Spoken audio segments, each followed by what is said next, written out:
A new wave of assassinations have struck the Iranian morons. That's right, terrible days if you're a mullah, all right? I was desperately told by everyone that Donald Trump was folding and chickening out. Well, you know who doesn't believe that? The Iranian leaders who were just assassinated today. Pretty diabolical stuff, actually. Now that Trump forced them to turn the internet back on for the Iranian people, we are getting insane footage from over there. All of France has been conquered by African Muslims. Pretty diabolical stuff. The Eiffel Tower was firebombed, including basically all of Paris. England decided they were banning Hassan Piker and Chunk, the first two brown people to ever be banned from England. Speaking of, Hassan got heckled in the street while he joined an insurrection in New Jersey, and he literally turned tail and ran away out of fear of being arrested. And it looks like we're actually going to be getting a Republican mayor of Los Angeles. Lock in, boys and girls. All the stuff, insane deep dive on all of the things. Definitely subscribe. Heck of a ride for y'all today. The PSYOP is crumbling in real time. No one is falling for it anymore. Everyone understands we are being manipulated by people that hate us. And unfortunately, they effed around and they're finding out. The United Nations, UN, expect to officially run out of money in mid-August after US cut funding. Globalism is collapsing. Now, I feel like I've said this for like a whole lot of things, but if the only thing Trump does throughout his entire presidency is get us out of the UN and NATO, colossal W. Orange man forever. Bro is a hero. Now, don't get me wrong. The Trump policies are way too moderate for my liking, all right? Trump is essentially a moderate Democrat from like the 1990s, all right? That's not what I want, all right? We're not going to talk about what I want right now, or I might get demonetized. But for those understanding, I am very satisfied with the direction that our culture is heading. Because absolutely F you to this entire global order of libtards pooping their pantses and then taking the poop and smearing it all over everybody else, which essentially is what mass migration is. And no, it's not racist to say I don't like it when people smear poop on me. I know this is a controversial take these days, but we have to just put our foot down. And every single person watching this video was thinking of one specific type of migrant. I'm not going to name who it is because I'm not going to get called out for this one. But y'all know exactly what I'm referring to. And if you know that I am referring to someone in particular, then it's a problem. Get us out of there. I don't believe in their morals. I don't believe in their ethical systems. I don't believe in their frameworks on anything. I don't want their influence in our country, in our society whatsoever. Fuck these guys, seriously. Anyway, the Donald released a truce. All right, Iran must agree that they will never have a nuclear weapon or bomb. The Hormuz Strait must be immediately opened, no tolls for unrestricted shipping traffic in both directions. All water mines, bombs, if any, will be terminated. We have removed through detonation numerous such mines with our great underwater minesweepers. Iran will complete the immediate removal and or detonation of any mines that are left, which will not be many. Ships caught in the strait due to our amazing and unprecedented naval blockade, which will now be lifted, may start the process of heading home. Say hello to your wives, husbands, parents, and families for me. Your favorite president. The enriched material, sometimes referred to as nuclear dust, which is very deep on the ground, with virtually collapsed mountains caused by a powerful B-2 bomber attack 11 months ago, will be sitting on top of it, will be unearthed by the United States. Dude, this is literally what I've been telling you he was going for the entire time.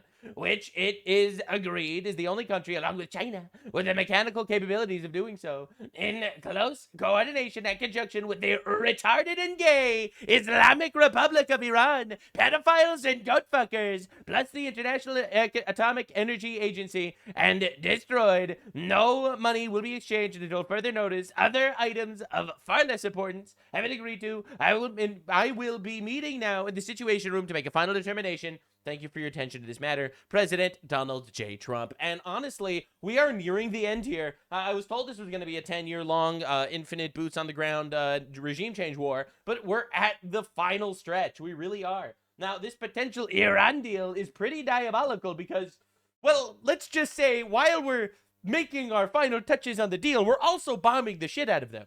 New report indicates at least 5 Americans were hurt in a recent Iranian missile attack on Kuwait. Madeline Rivera joins us from Washington, D.C. with all the latest details. Maddie, good morning. Good morning, guys. So that 2-hour meeting ended yesterday with little clarity as to whether the president will move forward with this memo of understanding. A White House official telling Fox President Trump will only make a deal that is good for America and satisfies his red line. Yeah, the classic. The classic. However, what seems like it's happening, U.S. forces operating in the Gulf of Oman enforced blockade measures by disabling a Gambia-flagged maritime vessel attempting to sail towards an Iranian port, and they can't do that. Not very woke of you. We have a blockade, sir. And of course, we had to obliterate them. Listen, man, it's not our problem that we had to obliterate them, but we did. CENTCOM announces U.S. military unleashed a Hellfire missile at the ship's engine room in the Gulf of Oman. Well, look, man, it's our Gulf now. That's how it works, because we're the strongest country, and therefore, it's just how it works. Yeah, you can cry about it. That'll help, probably. Now, a lot of people are not happy with the idea that we actually have the right to say whether we want said country to have nukes or not. Some people are like, but it's hypocritical for you not to want these terrorists, pedophile rapists, dog-fucking goat rapists to get nukes. Because you have nukes, so you're a hypocrite. Well, actually, I don't care about your opinion. It's really worth nothing to me. Now, Senator Rick Scott is going hard because there was a report that came out, I think it was from the Washington Post or something, that said that Trump is trying to get Iran $300 billion. And everyone was losing their mind over this report because obviously that's fucking crazy. But there's this conversation that that Iran wants a reparation fund. Okay, so first off, there will never be a dime of American money to be spent to do any reparations for Iran.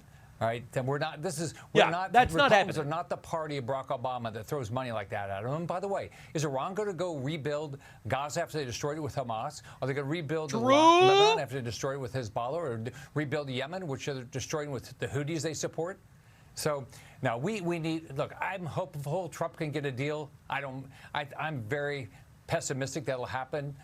So I think we're going to have to go back and destroy the Revolutionary Guards. The only way they're not going to have nuclear. And this is Rick Scott, the guy that Iranian operative, allegedly, Hassan Piker, told his audience to murder him, by the way. I wonder why. That's so weird. So, breaking, targeted assassination attempt on an IRGC leader in western Tehran, that's the capital of Iran, and apparently a targeted assassination has actually occurred, and they killed the guy. All right, it is currently unconfirmed who did the assassination, if it was Iranian rebels, if it was us, or if it was Israel. No one knows who did it, but let's just say, while the final pieces of the deal are getting made, we're making sure that the final pieces of trash are being taken out. Now, as soon as the internet returned in Iran, new footage showed from the January uprising, as well as from multiple horrible things that I cannot show on YouTube of just the Islamic regime just murdering people in the streets. But, like, this is not astroturfed. Right, you see, like, every Pakistani inbred retard be like, well, actually, there were no protests in Iran. It was a Mossad lie that everyone is falling for. Yeah, no, obviously not.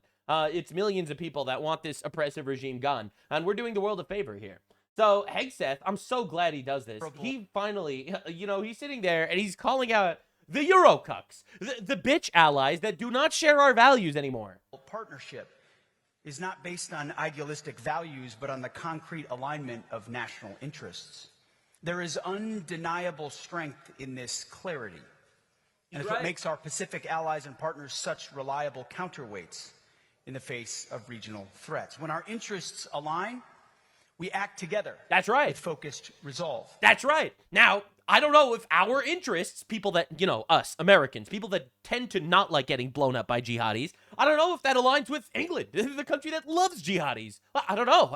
Do our interests align? Look, man, I hope you elect Rupert Lowe and restore Britain and shit. But if you don't do that, I don't know if our interests actually align. So the truth of the matter is really simple. When you have someone that has a specific ideology, you can understand the direction they go. Okay? If someone is following Christian doctrine, you could research Christian doctrine and you could understand the direction that they head. And ultimately, that was the glue that was tying every single Western nation together. It's a foundation in biblical values and a universal principle that we all shared. But do we still share that?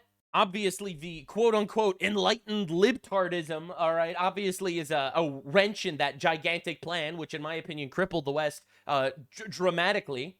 Birth rate collapse, infinite degeneracy, jutsu, all that shit. But even more than that, the mass importations of completely and utterly alien cultures to ours absolutely shifts the ideological demographic of the country. That's an objective fact. So ultimately, there's no magic land. England is not magic soil that just converts anyone that steps foot onto England as a Englishman. All right, let's be honest here. It doesn't do that.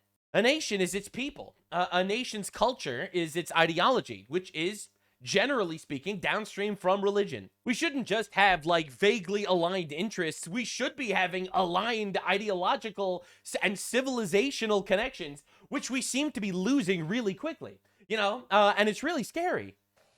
When our interests diverge, we adjust pragmatically, without the drama or the moralizing.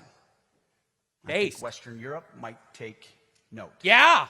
Yeah, maybe you should. This is all of France is on fire right now because of because some inbreds decided to commit terror attacks because of a soccer game. All right, which we're going to talk about later. But like, this is crazy. That we fully embrace. The era of the United States subsidizing the defense of wealthy nations is over. Right. We need partners, not protectorates. That's right. We need capable partners. We don't owe anyone anything, okay? All we owe is the people of the United States of America. That is all our government knows, and it's the only thing it should really care about. Let's be honest here. Obviously, we could do charity work or whatever, but we should only actually have allies that are actually capable, where there is actually a give and take, and where there is actually some sort of aligned ideology. One of the common questions I keep seeing asked by people like Thomas Massey, if the provision of the NDAA to integrate synchronize into the U.S. and Israeli militaries makes it out of committee, I'll offer an amendment to strip it from the bill on the floor. We are a sovereign country, right? Because there's basically a bill that Israel is going to be sharing their technology with us. And he's mad about it because apparently that means we're not sovereign, that our allies are actually contributing. You know, like you see all the time, we get no benefit from allying with Israel. Israel offers the benefits of sharing its military intelligence and technology. No, this must be stopped. We must be sovereign. These people are retarded. Like, these people are actually retarded people. And I don't even know what we can do with them at this point. We seek alliances built on shared responsibility, not dependency. That's right. This is the maturation of our alliance. Shape up or ship out, Eurocucks. Alliances in a new era. Yeah. It's a vision that puts our alliances on a sustainable footing, ensuring they are fit for the challenges of this century. He's right. Not the last. He's completely right. You know, listen, England, you were a great ally during World War II, but I don't want to worry about the Muslim vote in London when I pick my American politicians. Okay, listen, I don't know if that's a controversial take. The shift is not a matter of choice. It is a matter of strategic prudence. That's right. It's nothing personal, guys. If you feel like going down your whatever goat fucking Islamic barbaric pathway you want to go down, if you like that path, then you know what? Best of luck to you. But bro has been cooking everywhere, and the media hates him. The media gives the most negative coverage to Pete Hegseth of any person in the Trump administration, including Trump, by the way. People don't know this. He gets 100% negative coverage by the media. Trump only gets like 94% negative coverage by the media. Like I said, any deal that the president is willing to make, he's only going to make it if he believes it's a great deal for our country and the security of the world. And only one president was willing to lay it out on the line and ensure after 47 years that Iran is not capable of having a nuclear weapon. And so you saw it in how he's been talking about it publicly. Those goalposts haven't shifted at all, which is the expectation of the American people and what we've stated to Iran. So in the middle of negotiations, the closer they come to that reality, both now and into the future, the closer we're going to get to that kind of a deal. And I also, having been in the room with him, I know he means it when he looks in the camera in the cabinet room and said they can either do this now through a deal, and we think we're in a good place to make that deal, or they can deal with the War Department. Or they die. And we are prepared. We're postured even stronger today than we were on day one to address it that way if we have to, but he'd prefer not to. Look, my stance is simple. When you win a war and your opponent loses the war, you get all the objectives that you wanted.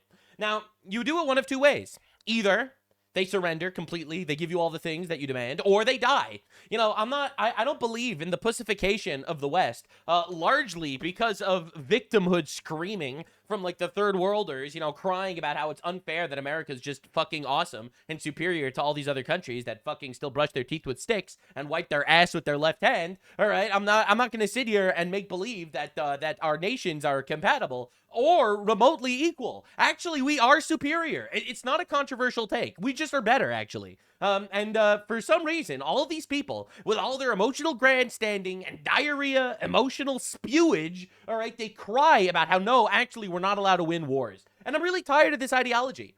Actually, we are allowed to win wars. People die in wars? Yes. It's sad. You shouldn't have started it, okay? Listen, bro, all right? If the Islamic Republic of Iran wouldn't have killed 1,000 Americans, all right, between its bombing of our military bases in Beirut, and roadside bombs in Iraq, multiple assassination attempts against Donald Trump and Ivanka Trump, by the way, his daughter. They tried to assassinate her just last week. All right, like, if they wouldn't be doing this shit for the last 47 years, chanting death to America with the intent of getting a nuclear weapon to destroy us, we wouldn't be here now. Shouldn't have done it. You know, now you did it. Now the war started, so we're going to win. And it's not compatible with my ideology to start a war because obviously we have to, or maybe we do, maybe we don't, but for whatever reason, the war starts. And then we walk away as losers because we're too cucked by the retards on social media crying and screaming victimhood after they've been lobbing shit at us across the fucking pond for 47 years. You know, I'm really tired of this ideology. And I feel like so many people are absolutely cucked by it. It's not actually a value of our nation to kill enemies at war. Hello, have you read the Bible? Yeah, I'm really tired of, like, the moralizing. There is no war in all of the Bible where God was like, actually, maybe too many of them would die for us to achieve the victory that we so righteously deserve, so therefore we should stop and just kind of let them keep raping us. That doesn't exist. That's not a virtue. God obliterates the Egyptians. God commands the Israelites to obliterate the Philistines and the Canaanites and the Moabites and the Amalekites. Every single conflict, every single war, God demands victory. And that's what we're going to give him, actually. So Iran knows very, very clearly what our expectations are, and that's on the negotiating team to deliver. They're coming in our direction. The talks have been productive. I think they know where it needs to go. And I'm quite confident with our president, who makes nothing but great deals, that ultimately all right, we'll see. It'll be something he's proud to defend, that ensures that Iran, which everyone knows should not have a nuclear weapon, never does. Yeah, like I said, everyone knows they shouldn't have a nuclear weapon, except for every single Islamist on the planet who very much wants them to have a nuclear weapon. Right? And Nick Fuentes, for some reason. Now, bro has been cooking constantly. I don't know. I see a lot of people shitting on him. I think Pete Hegseth's fucking awesome. Alliances are not judged by the number of flags. That's right. But by the number of formations. Oh, shit. We don't need more conferences. We need more combat power. Every feminist in the room immediately commits suicide because that's what they do best. Conferences are like their favorite thing. Hey guys, we need to make a meeting to decide on future meetings that we could have. Yeah. I'm sorry to say this here. Less Shangri-La, more ships, more subs. That's right. Yes. For more doing, less talking about doing. Too long, polite pleas from our European allies to spend more on their own defense fell on deaf ears. They're finally playing catch up. And we let ourselves get distracted by empty globalist rhetoric about the rules-based international order. Oh my God, he's spinning. While European capitals threw open their borders. This is the real red pill, by the way. Not whatever some retard teaches you about, you know, getting women or whatever. This is the real red pill. And hollowed out their militaries.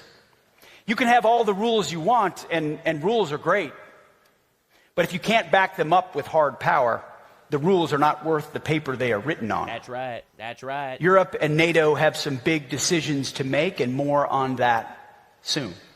Oh, shit. These same principles apply in the Pacific, albeit, of course, in different circumstances. In this region, I'm optimistic that our allies, driven by our shared national interests and the unprecedented threat environment, will step up and step up for real. Hopefully. In fact, we're already seeing progress.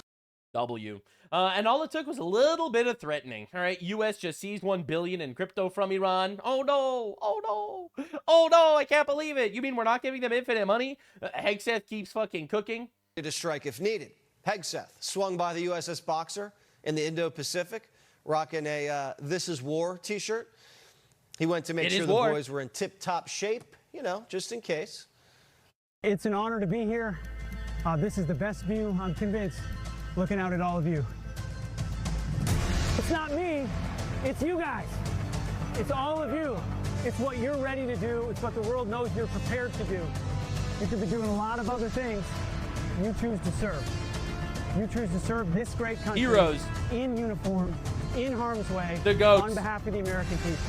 And because of what you do and how you do it, I can sit at a table and talk about American deterrence and American strength. Godspeed in your mission. Pistol Pete told him not to get too comfortable. Yeah, and a lot of leftoids are like, this is just slop, actually. No, it's just people that actually really like our country. You wouldn't understand. Of course, Hezbollah is continuing to fire rockets. They just hit the St. George's Orthodox Church in southern Lebanon. All right, this has nothing to do with Israel, by the way. They've been striking Israel constantly, but they've also just strike churches because they hate Christians and want them to die. You know, apparently this is just... And this is why a lot of the pastors and priests in Lebanon have been begging Israel to wipe out Hezbollah. You wouldn't hear about this from media sources anywhere because they don't care, actually. None of this matters. But hey, it's a thing that happens, and I try to cover all the things as much as I can in the least homosexual way possible. Now, of course, Nick Fuentes has the worst take I've ever heard on this, and I'm a very open guy, all right? I give credit where credit is due. Credit is not due. This take fucking sucks. Are you ready? And ask yourself, are you ready? Iranian Revolutionary Guard. They're willing to die for what they believe in. They're willing to die for their religion and defy. Yeah, their religion that tells them that if they die for their religion, they will have sex with infinite children in heaven. They are willing to die for that, guys. Against Israel, against America. What would happen if Israel was bombing us like they're bombing Iran? Where would all... Why the fuck would Israel bomb us? Like, maybe they're bombing Iran because Iran literally bombed Israel and also funded Hezbollah and Hamas and the Houthis that have been bombing Israel for like the last 47 years. Well, what are we even talking about? Like, are we even taking this seriously? Israel's not bombing us. You be. Where the fuck In fact, Israel has never bombed the country. They didn't bomb them first. I think in the history of the state of Israel, like since 1948, when Israel, the modern state of Israel was established, I don't think they've ever bombed the country. They didn't bomb them first. All of you be. You people that don't want to vote for a Democrat, you're going to get the vaccine because Yeah, I don't want to vote for a Democrat. What a loser, am I right? That I don't want to vote for a guy that'll import infinite jihadists and retards into our country? Want to lose your job? Where would you pussies be? Do you believe in anything? Huh? Yeah, I'll tell you what I don't believe in. I don't believe in suicide bombing my adversarial rivals in order to fuck children in heaven for eternity. That's not a belief system I personally hold, no. Honest to God, think about it. Think about it. They're not different than us. They're not different than us at all. They're human beings. True. And they worship the devil. True. Beings slaughtered mercilessly, giving up their lives. Yeah, they shouldn't have started it. For their country, for their God. It's not for their country. It's for their religion. It's because they are part of a death cult. Yeah. Facing death bravely, filling the ranks, knowing they'll be struck down. That's right. True. Mojtaba Khamenei filling the seat of his father, knowing that he's almost certainly going to die, just like Hamas did, just like these other the other martyrs did. The martyrs of Hamas, you know, the rapist, pedophiles, sex slavers that started a war and got all of the Palestinians in Gaza shaken up a little bit. You know, got 70,000 Palestinians in Gaza killed because Hamas decided they wanted to rape Jews. These are warriors. These are warriors that actually believe in their religion. These are warriors that actually believe in their death cult. Yep. Believe in their cause. Yeah, true. Facing certain death defiantly. What about you guys? What about the fight over here? What about the Aztecs that bravely sacrificed their own children to satanic pagan deities in order to cause rain and save their culture? Brave warriors as they slaughtered their own children on the altar of in some fucking retard pyramid in order so that some retard fake idol would bring water to their crops. All right, what about them? Also brave warriors? This is a retarded take.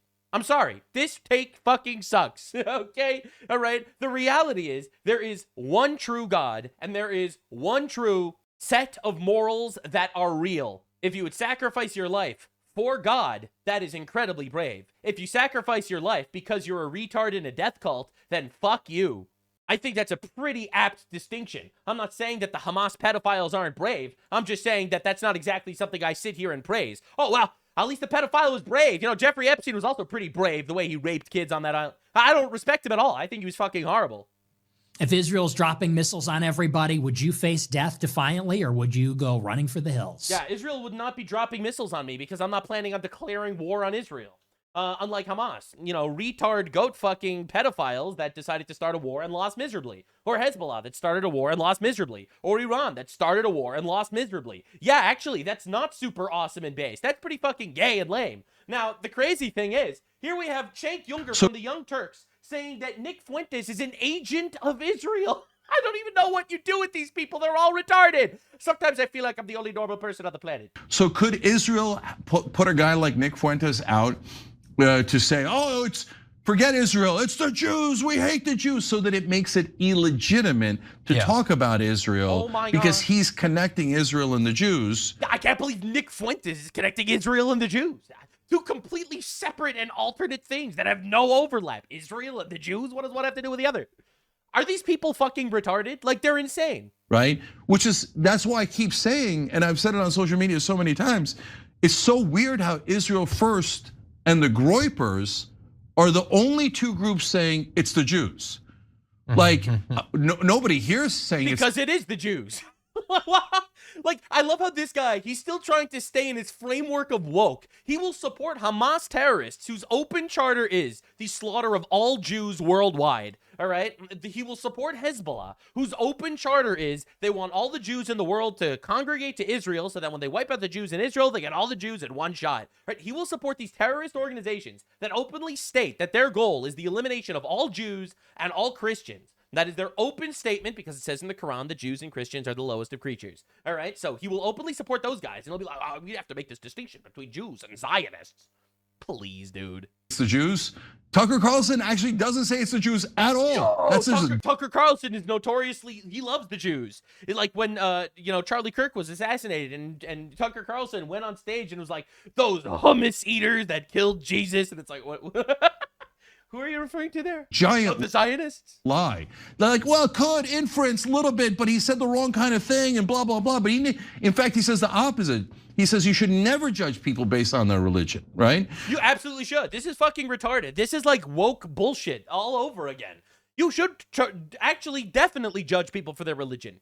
You know, if the religion tells you to slaughter innocent children in order to bring down the rain because of your Inca god in the fucking Aztec pyramids, all right, then yeah, I am actually going to judge you because of your religion.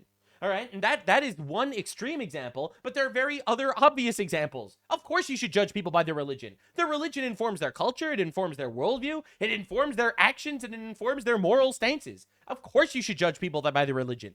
What a retarded take. So... Unless he's part of a certain religion that he really doesn't want to get judged. So the only people saying, people who are against Israel are anti-Semites are Israel First and Nick Fuentes, who's saying, yeah, we should all be anti-Semites. You should hate the Jews. It's weird. And yeah. So he says that Nick Fuentes is an agent of Israel, created by Israel to trick people into hating the Jews. And by the way, oppression through Palantir, through the surveillance state on the streets, through ICE with masks, no badges. ICE, you got the drones. Larry Ellison is talking about how we're going to surveil every American. Holy shit, are we going to deport illegals too? And follow you all around. No. And now all of a sudden, conveniently, the guy who was connecting Israel with the Jews, so you couldn't criticize Israel. Yeah, notoriously, no one has ever criticized Israel. What are we even doing here? Comes around and goes, yeah, outright oppression. That sounds like a great idea. So I don't know if next thing he's going to be like Palantir, maybe Palantir. So these people are actually retarded. Could Israel put a guy like Nick Fuentes out to say, oh, forget Israel, it's the Jews, we hate the Jews, so that it. Bro, like, I'm telling you, these people are actually fucking retarded. You know the reason why he's mad at Nick Fuentes, by the way, and not Tucker Carlson? I'll explain to you some lore, because a lot of people aren't willing to engage in good faith with what's actually going on in the world, and that's why you have me, this blue retard. To understand this, it's very simple. There are multiple angles that you could have disdain for Israel or the Jews or whatever from. Cenk Uygur is coming from the retard Muslim side of the force, and Nick Fuentes is coming from the more organized Jewery, Jewish power side of the force. Now, the Nick Fuentes that doesn't want Jews in America also doesn't want Muslims in America. But Cenk Uygur, who wants Muslims to conquer the fucking planet, he will support the Muslim arguments here. He will go down the third world rabbit hole. He will get his fucking Pakistani retard viewers to astroturf his shit. That's why he loves Tucker Carlson, because Tucker Carlson's also sniffing the butt of Islam. And that's why they will work together. And that's why they hate Nick Fuentes, by the way. Just for those needing to understand the current lore. So it's really nice that he's defending Tucker Carlson, who notoriously had one of the greatest segments in television history. The green M&M, you will notice, is no longer wearing sexy boots. Now she's wearing sensible sneakers. Leading women do not wear sexy boots. Leading women wear frumpy shoes. The frumpier, the better. That's the rule. The other big change is that the brown M&M has, quote, transitioned from high stilettos to lower block heels. Also less sexy. That's progress. Oh, wow. M&Ms will not be satisfied until every last cartoon character is deeply unappealing and totally androgynous. Until the moment you wouldn't want to have a drink with any one of them. That's the goal. When you're totally turned off, we've achieved equity. They've won. The orange M&M will, quote, acknowledge... Are the oligarchs having wars with our penis? Maybe we should put them all into jobs. ...and embrace his anxiety.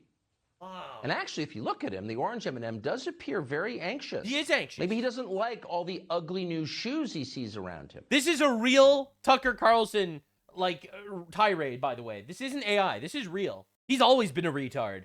But at least he didn't suck jihadi dick. So, colossal W there, old Tucker Carlson. I just can't believe that that our guy over here, Chunk, managed to figure out that Nick Fuentes is actually secret agent Mossad Shlomo Fuentes, organized by Israel to trick people into hating Jews. A fantastic strategy, a masterful gambit, if I say so myself. Now, all of France is on fire. It's been conquered. They're begging for help now and silently making believe nothing is wrong. For some reason, Cenk Younger and Hassan Piker are uncovering this. I can't believe it. I don't know why, to be honest. Elon Musk tweets, problems in Paris, 67 million views, 500,000 likes. You are not containing this national force that is sweeping the West. Paris. See, I'm surprised. I thought this was Algeria, but it's not, actually. Wow. What could have caused this? And look at all the people. Look at all the native Parisians. Now look at all the native I can't tell because they don't look that Parisian, but they're probably Parisian. They must have paperwork that says they're Parisian. Wow, isn't that nice? Isn't that nice? Are you happy that this is what's happening to the West now and it's all because of our limp-dicked retardation? Aren't you happy about that? So, just to understand what's going on in Paris, import the third world, become the third world. This is crazy. Dude, this is insane. Bro.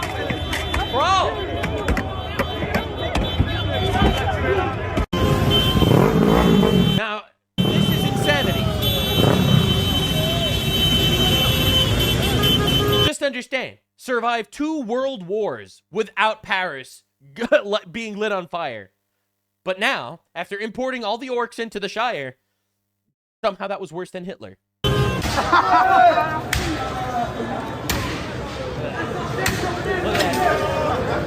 at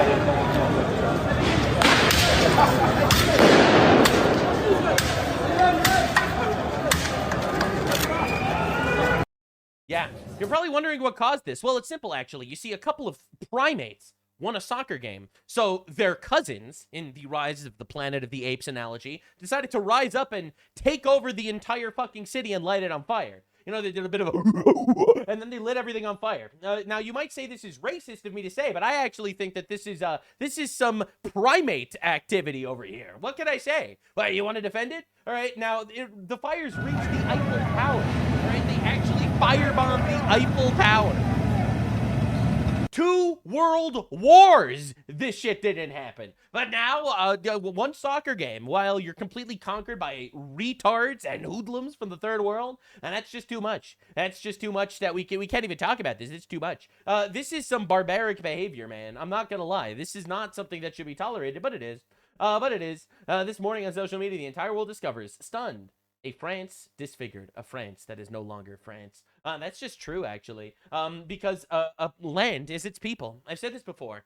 France doesn't have magic soil that makes the people French people. England doesn't have magic soil that makes the people English people. America doesn't have magic soil that makes the people Americans. And if just because you have a piece of paper that says that you're American, that doesn't make you American. The truth of the matter is, a nation is defined by its people. It's not defined by its geolocation completely. It's not defined by its magic soil. It's defined by its culture and its people. The people of France are no longer the people that made France France 50 years ago. That's just objectively true. This is the era of deportations. Migrants attacking firemen with fireworks in Paris. Look. Regarde le clochard, moi. Look at that. Regarde, il tire sur les pompiers. This is terrorism. Regarde comment il tire sur les pompiers, fils de... And they just know that no consequences are ever going to happen to them. They know they're just going to get away with it.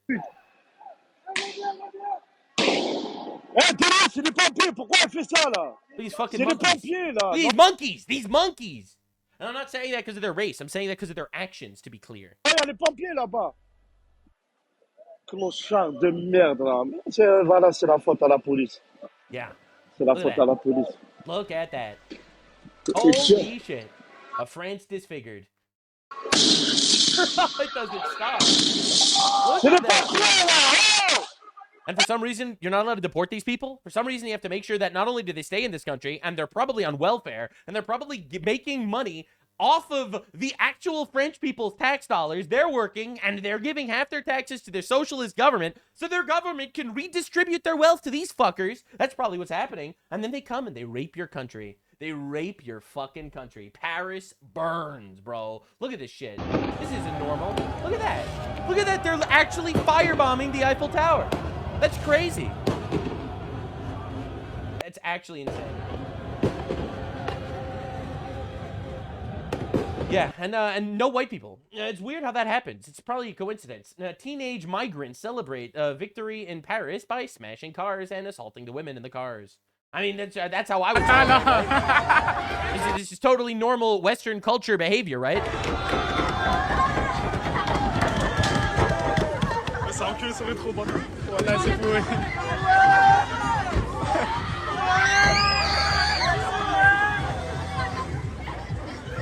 Yeah, and then they open the car doors and they touch the women inside. Isn't that nice? Aren't you happy that feminism got us here? Isn't it awesome that feminism got us to this point? This is a mob just beating up an English fan by supporters in Paris.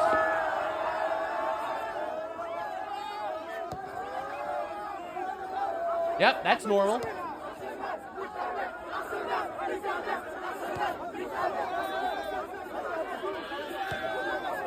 That's normal.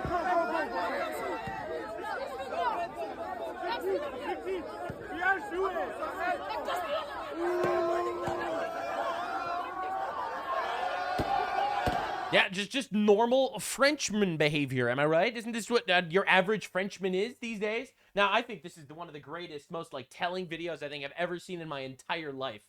So get a look at this and absorb every single word. This should radicalize the fucking shit out of you. Look, film this. I'll translate in case someone's just listening to the audio, not watching. Here we have Algerians, Tunisians, Moroccans, Senegalese. Marine. That's Marine Le Pen, the leader of the right-wing party in France. We have managed to take over Paris even faster than the German army in 1940. It took us just 3 hours. Film, look at this. If that's not the most telling fucking shit you've ever seen in your entire life as to what the actual ideology of these people are, I don't know what is. Like, just understand. The United States bombing Iran because they're trying to get a nuclear weapon and kill us or whatever. Oh, that's out of there. Iran, the poor Iranians, they're the victims. You can't possibly do colonialism. Colonialism bad, obviously. No one's illegal on stolen land. You have to give land back to the fucking Native Americans that were scalping each other in the streets. That was a joke. They didn't have streets.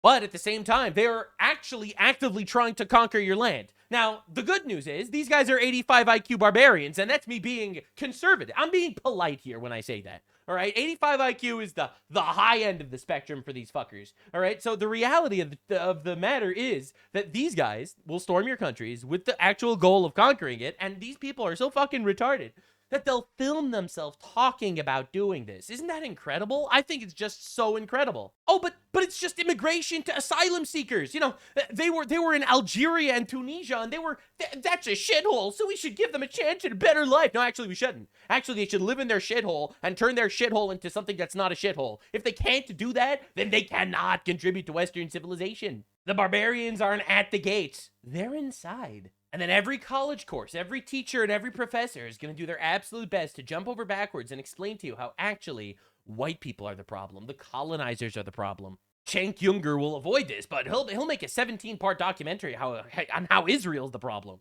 Western civilization, and I just said this to my wife actually, because it's like unbelievable if you don't think about it. Western civilization has created the greatest civilization known to man.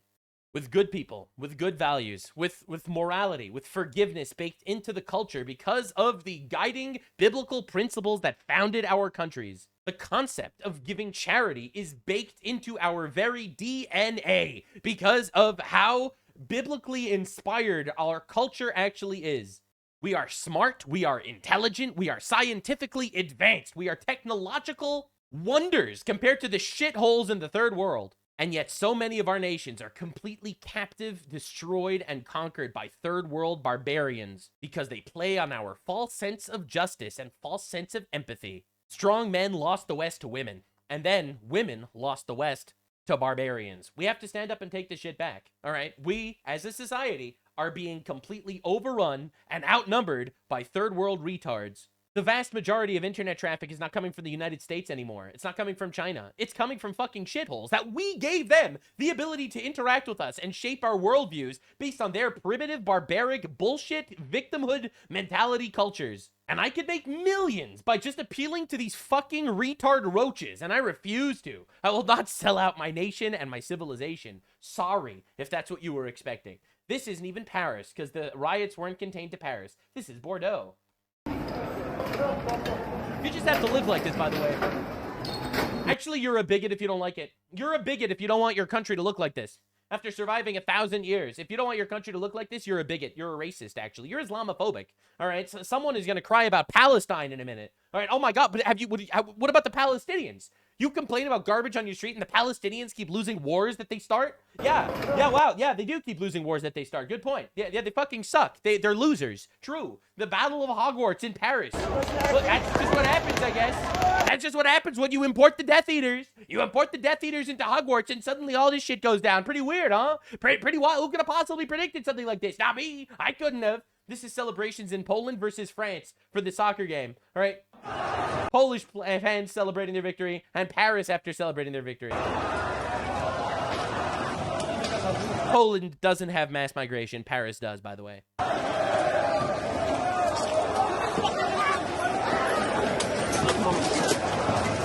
Yeah, let it sink in. What's the difference between these cultures? They're two European nations, Christian nations, founded on biblical principles. Similar people, ethnically very similar people, you know, white European people in both of these areas. What's the difference? What made this so civilized and made this barbaric? You know, and you're not allowed to mention that it's actually because the migrants are barbarians. You're not allowed to talk about that, actually, because that's racist or something. That's Islamophobic. It's Islamophobic to mention that it's an entire religion predicated on sexual urges, right? To the point that they need to put carpets on their fucking women so that they don't rape them in the streets. And now you're going to import them, and we don't have carpets on our women, so what the fuck happens there? You know, everyone has to make believe we're surprised about this. All right, well, we have to live in a constant state of delusion, making believe we're surprised.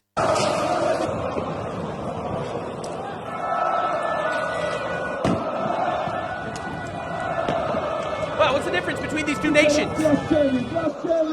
Explain this to me. Is it socioeconomic conditions? Is that what did it? Is it maybe systemic racism, systemic Islamophobia turned France into this? Is that what happened? Can you explain that to me, please? Please, let me know. Let me know in the comment section below. Now, Emmanuel Macron, Prime Minister of France, complete fucking loser. Our president of France, whatever the fucking title is, he released this. A new star shines over Paris. Brother, the PSG are making another Europe dream. France is proud. No mention of the fucking rape of your country. Understand how absolutely cucked the global elite and the Eurotrash leftoids are. Isn't that incredible? Yes, be proud. Be proud of the mess that it caused in the street of Paris. Absolutely.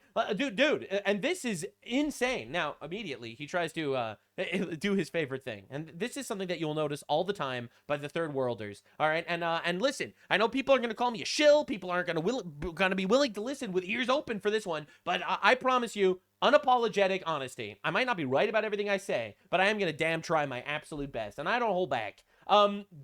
He immediately pivots to everyone's favorite talking point. And it's truly great. You know, he's not going to talk about the hundreds arrested in France after wild Champion League celebrations. And also deaths, by the way. People have died in these riots. That's not what he's going to talk about. Nope. He's not going to talk about the nationality of the criminals who devastated Paris. At Grok, what's the nationality of the criminals who devastated Paris? He'll probably say French people, right? Mostly French citizens of North Africa and sub-Saharan African immigrant origins. Pretty weird. Pretty weird. That's weird, actually. I'm surprised. I'm shocked. I thought he was just going to say Parisians. That's weird. Pretty weird, huh?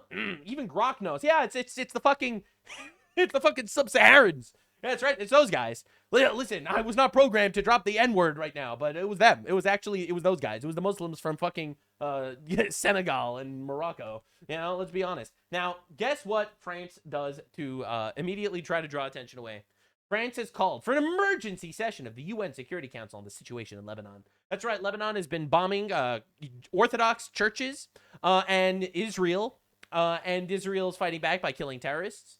So Macron has decided that he needs to get a meeting together because this is the femme-coded West. All right? It's just meetings. It's meetings to have more meetings to have more meetings. They will do nothing. They will never do anything. They refuse to do things, actually. They will just have meetings and strongly worded letters and meetings on how to write strongly worded letters and strong condemnations and then meetings to host whether they should condemn things strongly or not. And maybe they will have another strongly worded letter after the meeting has concluded to decide if perhaps they should actually write that strongly worded letter.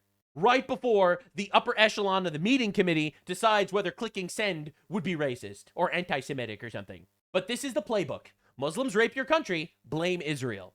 This is the playbook, actually, a lot of people do. Now, you see a lot of Jews do this also, immediately be like, oh yeah, but Muslims, whenever there's actual genuine criticism about Israel, but it's not even remotely close. And the reason for this is simple. There are 15 million Jews in the world, and there's 2 billion Muslims. And now the biggest mistake we've ever made as a civilization, which is give Pakistan the internet, and now we have to just deal with infinite of the slop. Infinite slop everywhere. And you have to understand how many people, podcasters especially, are falling for the psyop of, oh, hey, I get a lot of clicks if I do this, actually. Tucker Carlson and Megyn Kelly and Candace Owens all of a sudden think that Islam is a warrior religion. What brave and outstanding people. You know, after a genuine decade of criticizing it from all 3 of them, all of a sudden now they all love Muslims. Pretty weird, huh? But the truth is, this is the playbook. Muslims fucking rape Paris, called an immediate Security Council on the situation in Lebanon. Whatever the situation is. I guess Israel killing terrorists that have been trying to kill Christians and Jews or something. I guess, probably. But that's just what you have to deal with now. Rupert Lowe is dropping actual nukes. He is the actual chance of Britain moving forward. He says he expects every MP to attend the rape gang inquiry debate on Monday in Parliament, which I will probably be covering because that's I've been waiting for that. And the truth is, he dropped this about France. France wins the World Cup in 1998. Wonderful scenes on the streets of Paris. Friendly, fun, French. PSG wins the Champions League in 2026. City is overrun by rioting migrants. Third world mass migration is killing Europe. And he's just correct, actually. I know it's a hot take, but he's just right. Got a load of this, man. Bro, this shit was crazy. 1 dead, 780 arrests. Jubilant celebrations turned into rioting and clashes with police after the streets of Paris were overtaken by joyous PSG fans celebrating. By barbarians. By orcs. The orcs are in the Shire. That's right. Today we hunt orc. In their club's victory. Let's celebrate by Looks killing... like orcs back on the menu, boys. Somebody. Fans with flares briefly took over the main ring road that surrounds Paris, bringing traffic to a stand. I love that they call them fans and not terrorists. Still. Because they're giant, sloppy vaginas. Right? That's who runs the media. Bus shelters destroyed and cars and woke Jews. Trash were. What the fuck is going on? Police in the capital appeared overwhelmed by the chaos. Similar scenes reported in multiple French cities, including Grenoble, Bordeaux, Lyon, Strasbourg, and Rennes. Wait, That's just what you have to expect, actually. And you're racist for thinking that this is bad. This is just their culture, guys. This is all cultures are the same. Is for a soccer game? The riots and clashes of the police are now taking place at the next to the Eiffel Tower.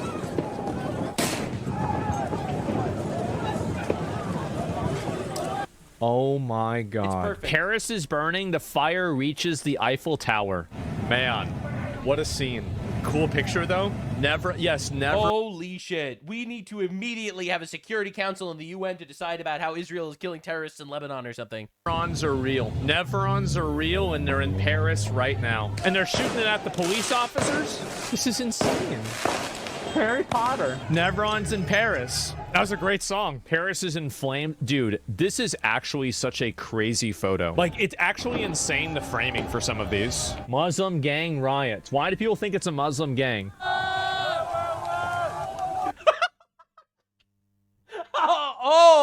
Oh, it's the chanting of Allahu Akbar. Motive unknown, I guess. Okay, I get it. Lighting the garbage. All these guys show up. Shooby-dooby-dooby-doo. Shooby-doo, Scooby-Doo, Shooby-Shooby-dooby-doo. Urka-durka, murka-durka. Probably straight white Christian males. Okay, yeah, because it is. And there is the Eiffel Tower.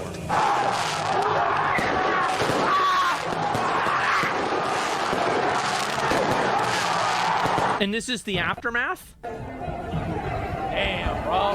Holy fuck. It's like a fucking war zone. This is how Polish fans celebrate their club's victory. Wait, so you're telling me you don't have to burn down the city? Why would you destroy your own country? This is it their own country? The problem. I'm going to just their culture, guys. You're racist for not liking their culture. That's racist, actually. Wait, you don't want Muslims to rape kids? Well, that's actually racism. Be brutally honest, and I'm going to speak in plain English. I think that Hitler mind-fucked and the Nazis mind-fucked all of Western civilization. Bro is picking up the Nux talking points. I don't know if it's because we have, like, actual fan overlap or something, and you guys are telling him what to say or whatever, but, like, this is crazy. Into thinking any degree of cultural preservation is inherently... No, specifically white cultural preservation. Evil. Hitler was such a fucking loser and evil, but also such a loser that he mind-raped all of Western civilization into thinking that actually we should not be proud of our culture. Actually true. I've been saying this forever. All of these countries, I think, were so deeply, profoundly affected by World War II, they view any level of cultural preservation through the lens of Nazism. And because of that, it's led them down basically a suicide path. They're unable to acknowledge that there is a problem. They're unable to do that because they don't want to be perceived as this evil that they have recently overcome. PSG wins the CL? No.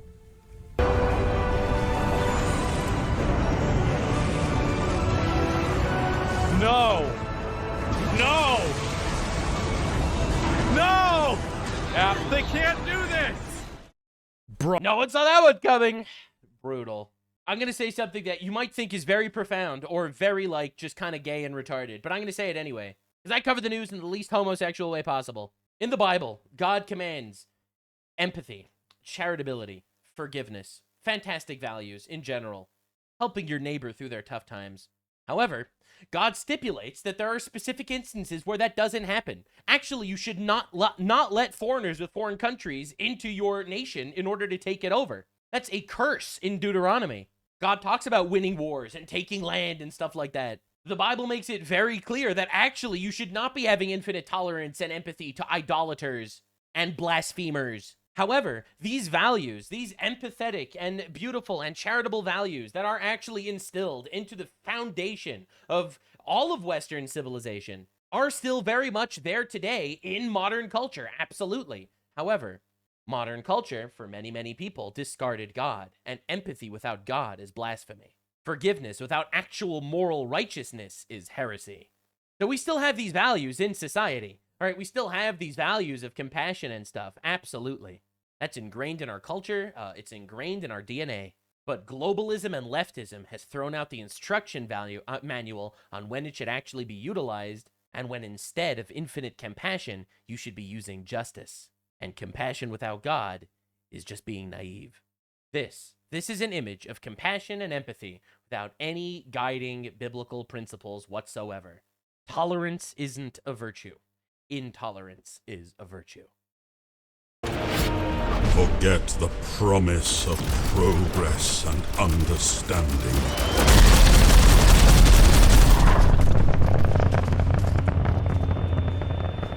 For in the grim darkness of the far future,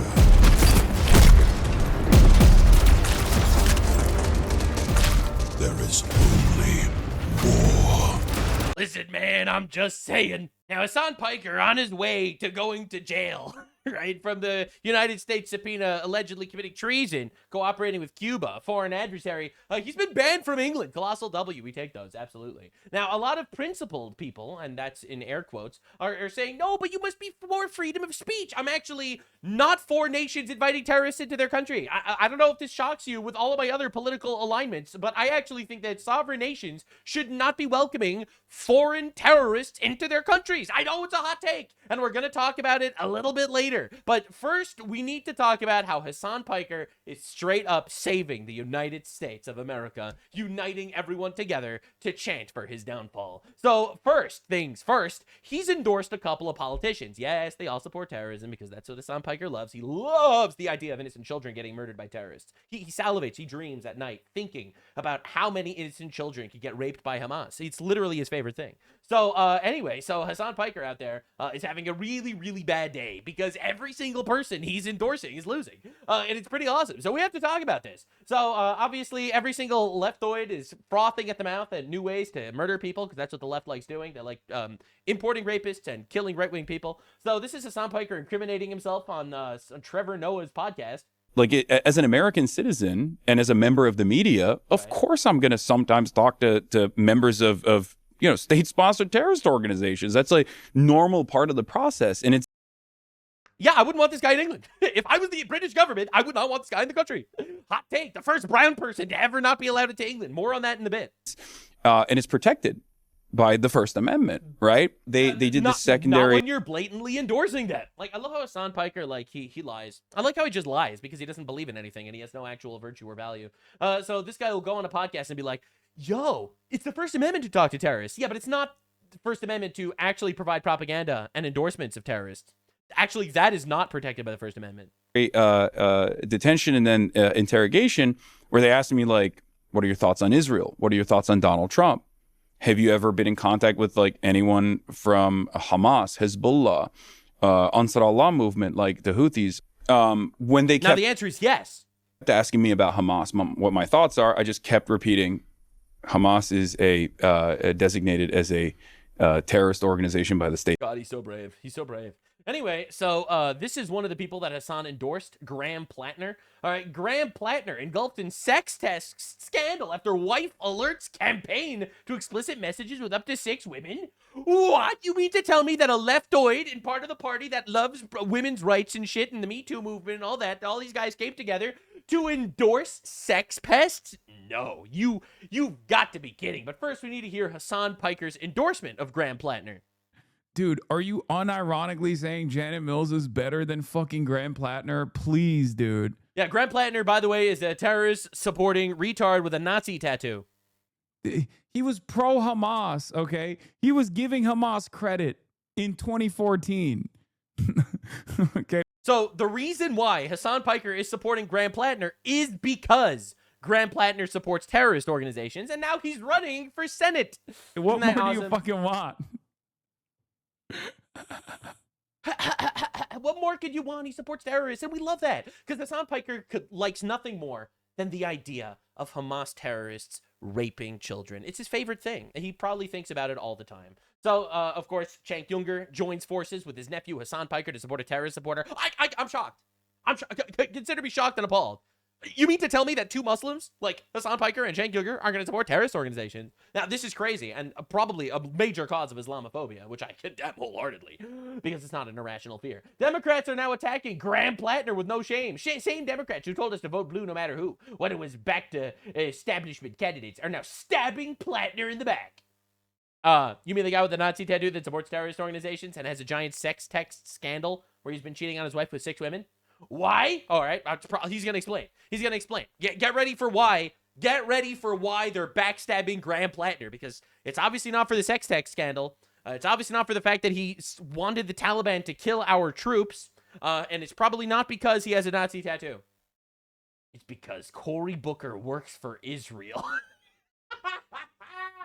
I'm telling you, man, this must work so well on 80 IQ Pakistani inbred people. They must be like, holy shit, he's so right. Holy shit. I didn't consider this before. I'm so glad we have Cenk Uygur to explain to us that actually it's the undying loyalty to Israel and the Democrats party. All right, that is why they're not endorsing Graham Plattner, the terrorist supporting Nazi retard. Like, I'm really glad we're doing this. All right, so, of course, main Democratic Senate forerunner Graham Plattner engulfed in sex text scandal. All right, sure.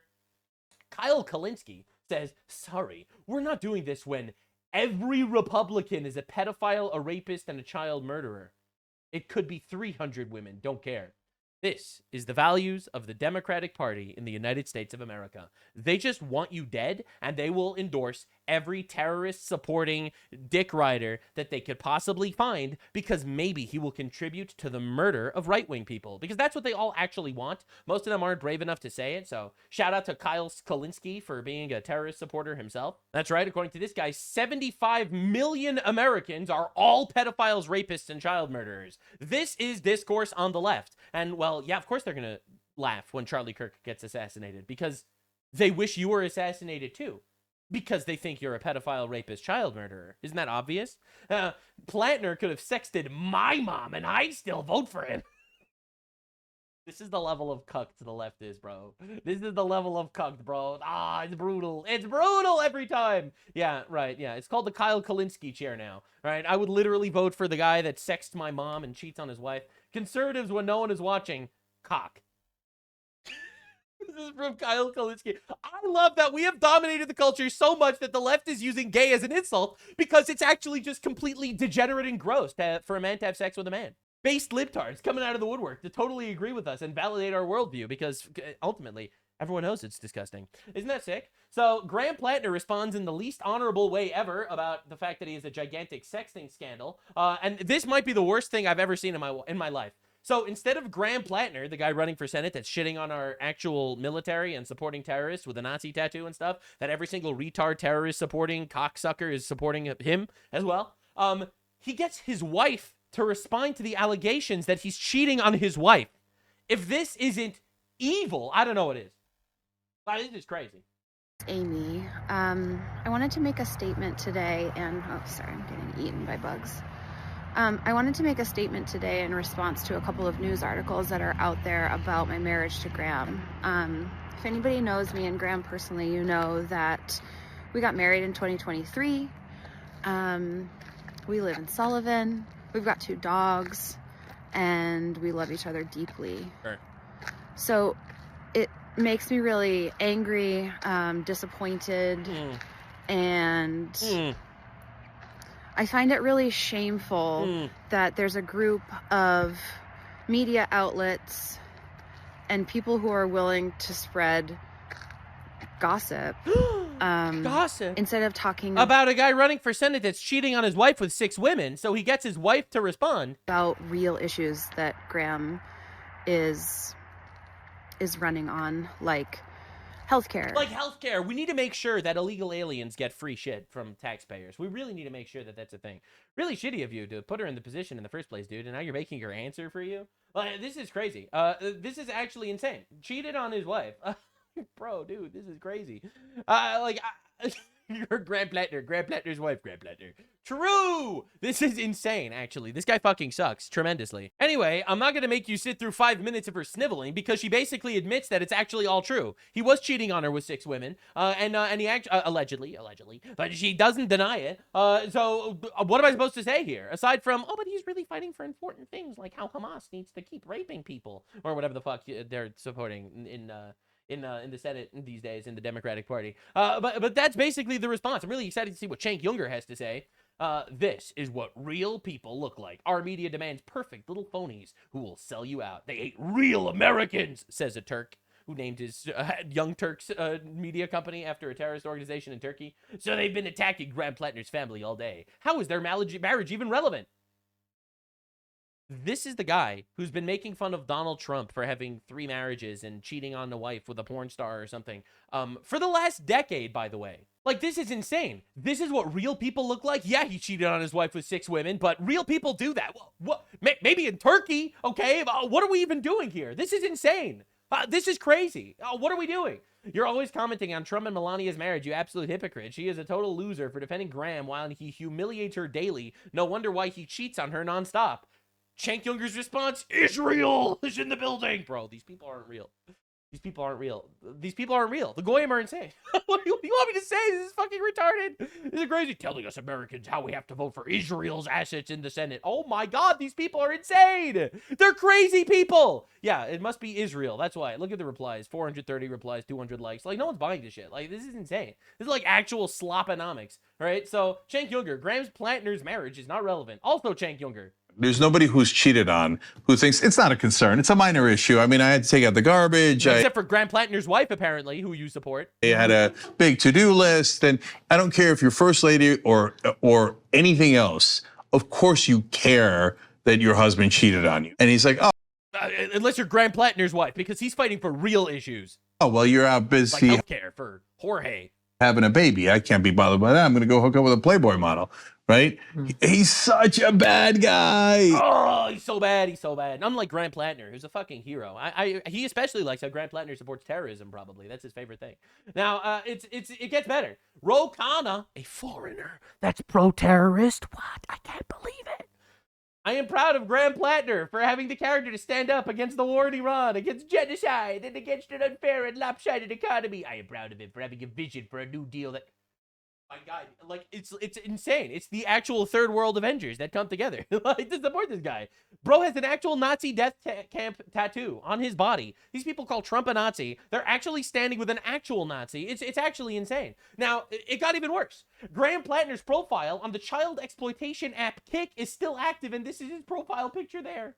Listen, man, Kick, K-I-K, everyone knows what Kick is used for, all right? It's used for fucking I don't want to say mostly.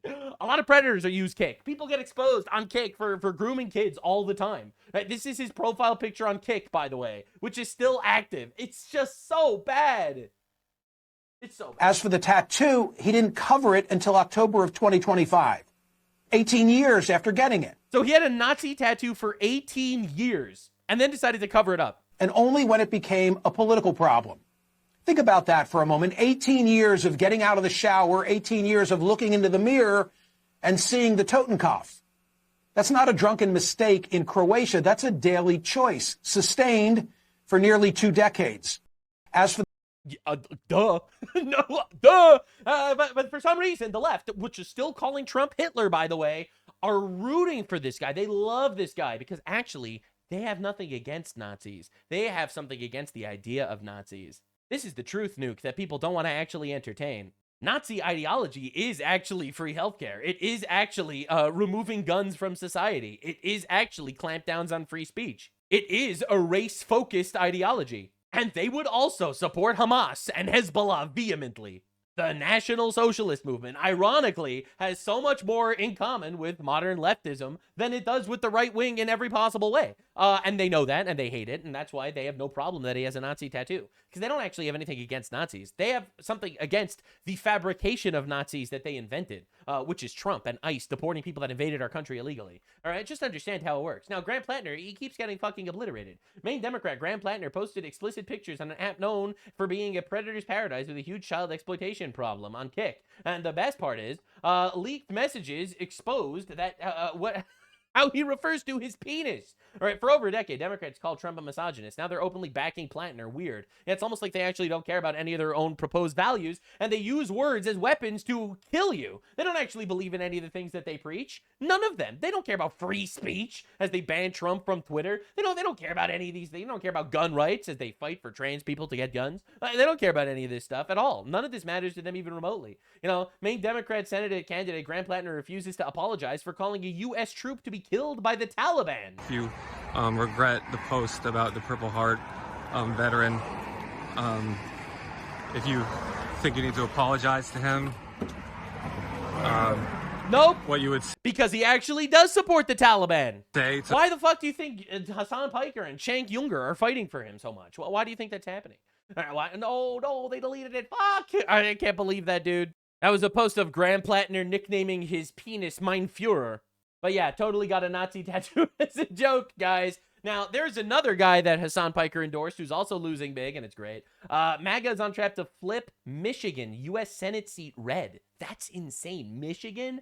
Trump endorsed Mike Rogers, who's currently at 43%, and Abdul El-Sayed is at 40%. Now, you're probably wondering why I pronounced his name that way. And it's totally not because he's a Muslim at all. No, absolutely not. What are you talking about? It's because he supports terrorists. Democrat Representative Summer Lee, Muslim Michigan U.S. Senate candidate Abdul El-Sayed, and Hassan Piker on camera talking about how proud they are of supporting Hamas terrorists. No, we totally don't have a terrorism issue in the United States left. We go into these places, this is no excuse. We go into these places, I remember the days after October 7th. There was very few of us who were taking that stance. Like, early days. Like, yo, we were so brave. This is Hassan Piker, and this is the guy, Abdul El-Sayed, running for Senate in Michigan, who's losing, by the way, it seems. So Hassan endorsed guy that he's been canvassing for, another terrorist supporter. Isn't it pretty hilarious how this happened? Isn't it pretty funny? Like, if you think about it, it's pretty funny that he's like, yo, just a few days after October 7th, people were still, like, upset that Hamas was, like, raping people and, like, murdering babies and kidnapping children and shit. But, like, but we knew better. We immediately supported Hamas, like, while they were still raping Jews. Let's fucking go, guys. We were the real ones. And these guys are like, yeah, we were so brave, yeah. On October 7th, when we were like, oh, we can think about what will come next. Because on October 7th, we were already accusing Israel of genocide and supporting the rapists. It was fucking awesome, guys. Seen what's happened before, and we know what happens when, like, the president uses... Yeah, we know what happens when Hamas starts, when Palestinians start wars. They lose them. So far, all of them. And they will keep losing them. Dehumanizing language, and even just to try to, like, steer people away from dehumanizing language. It's 6 of us. You know, 7 out of 535, right? We were so brave when we immediately supported the terrorist rapists, like while they were still raping. It wasn't that awesome? Then you have Hassan Piker and Abdullah al-Sayed being like, yeah, we were pretty fucking based when we supported the terrorists while they were still committing acts of terror. It was pretty great. So Abdullah al-Sayed, the guy saying ICE is not reformable, ICE is not restrainable, it must be abolished. Bro's losing. W, let's fucking go, guys. That's what we do. Now, Nithya Raman is running for mayor in Los Angeles, got the endorsement of Hassan Piker, and Spencer Pratt fucking killed her here. Mean that? Or is that a rhetorical move? Or like a solidarity signal? Like what? I mean, it's all of the above. Speaking of which, by the way, congratulations to everybody that is cool, that is involved on this list. 2024 Anti-Semite of the Year top 10 finalists. Hassan Piker. Yeah, you know, I think I have become... And that's her, running for mayor in Los Angeles, and losing badly, by the way, to Spencer Pratt. Part of Spencer Pratt's actual political campaign is she sat next to this fucking guy. I'm telling you, Hassan Piker is doing the American right so many favors by being just an open and blatant terrorist supporter and exposing every single leftist who's also a terrorist supporter that all does podcasts with him. That's right. If you do a show with Hassan Piker, then you probably just love terrorism. And that's pretty fucking bad. And despite the fact that, yes, morality in America has degraded tremendously through the retard movement of the global left, but I do have to say we're taking our country back. Become more aware of these issues over my time on city council, especially after we've seen the horrors in Gaza. Kill them! Kill those motherfuckers and murder those motherfuckers in the street. Let the streets soak in their fucking red capitalist bloods, dude. I just love that we have the guy running for mayor in LA who will probably win, who I'll talk about in a bit. Using Hassan Piker as a reason not to vote for the other person. And it's working. It's actually working. It's actually working. You know, so she's like dropping, answer the question, Spencer. Being like, hey, you have to talk to me, Spencer. Engage with my talking points. And he's just like, no, you're just a terrorist supporting bitch. And we hate you. And you're going to fucking lose. And he is. It's pretty weird how that keeps happening. Now, reminder, this is what they're supporting. Hamas. This is Hamas PR. This is an 8-year-old hostage that they kidnapped. Just a random 8-year-old girl that they kidnapped and used her as their PR spokesperson. I am the daughter of Noam. I'm 8 years old. I am asking to release us. I am a Hamas hostage. Just remember, while this PR was coming out, Hassan Piker and all of his terrorist friends were supporting them. Isn't that awesome? Now, the update. The update. I have been banned from the UK, says Chunk Younger, the uncle of Hassan Piker. I tried to get on a flight to London to attend the London speech to give a speech at Oxford. I've been banned for criticizing Israel. It's the only thing he says. It's the only talking point he has. Like, we are dealing with actual fucking retards. It is the only talking point. The only talking point ever. Maybe you were banned from England for supporting terrorists, man. Maybe that's why you were banned. No, it was because of Israel. It was because of the Jews. All right, Hassan responds, the UK has revoked my visa as well. All at the behest of Israel. Oh my God. These people are insane. The West is betraying liberal values for a genocidal fascist foreign government. Soon we will all become Israel. I don't even know what this means. Holy shit, these inbred, mentally stunted Turks are actually trying this. And you know what? It's working. The Pakistani audience is fucking eating it up. They love this. The third worlders, the retards, the dipshits, and the inbreds are all literally fucking pumping their chest right now. I can't believe Israel got him banned from the UK. Which, by the way, is not a pro-Israel country. The UK literally just acknowledged the sovereign state of Palestine. The UK is not in any way even like a friend of Israel at this point. Bro, this is just Hassan Piker every day on his stream. Yelling and screaming, oh, I was banned from the UK because of Israel. Yeah, I'm sure. Yeah. You were banned by, checks notes, Shabana Mahmoud, the person in charge of immigration. Yeah, definitely Israel behind that. Yep, that's it. Yep, that's Israel. Shabana Mahmoud, blatantly, openly pro-Palestine, goes to all the anti-Israel marches in England. She banned him because he supports terrorism, and that's Israel. Israel's behind that one, actually. Absolutely. This is Cenk Uygur on the UK ban. Get ready, boys. Who can you not criticize? You can't criticize. By the way, this is published by RT. This is Russian state media. King, right? That's the gravest offense. Just ask yourself the question on why Russian state media is promoting random Islamoid talking points. By the way, fun fact, Russia is the largest growing Muslim population in any Christian nation on the world. People don't talk about this, but it's true. But apparently I can criticize the king. I can criticize the UK. I just can't criticize the actual king, Israel. Wait, is that anti-Semitic? Israel. But you just did it. You just did it. Israel. I can't criticize Israel. He can't even criticize Israel. That's why he was banned for the UK. It's crazy. It's crazy. He supports terrorists, and then he like conflates that with like criticizing Israel.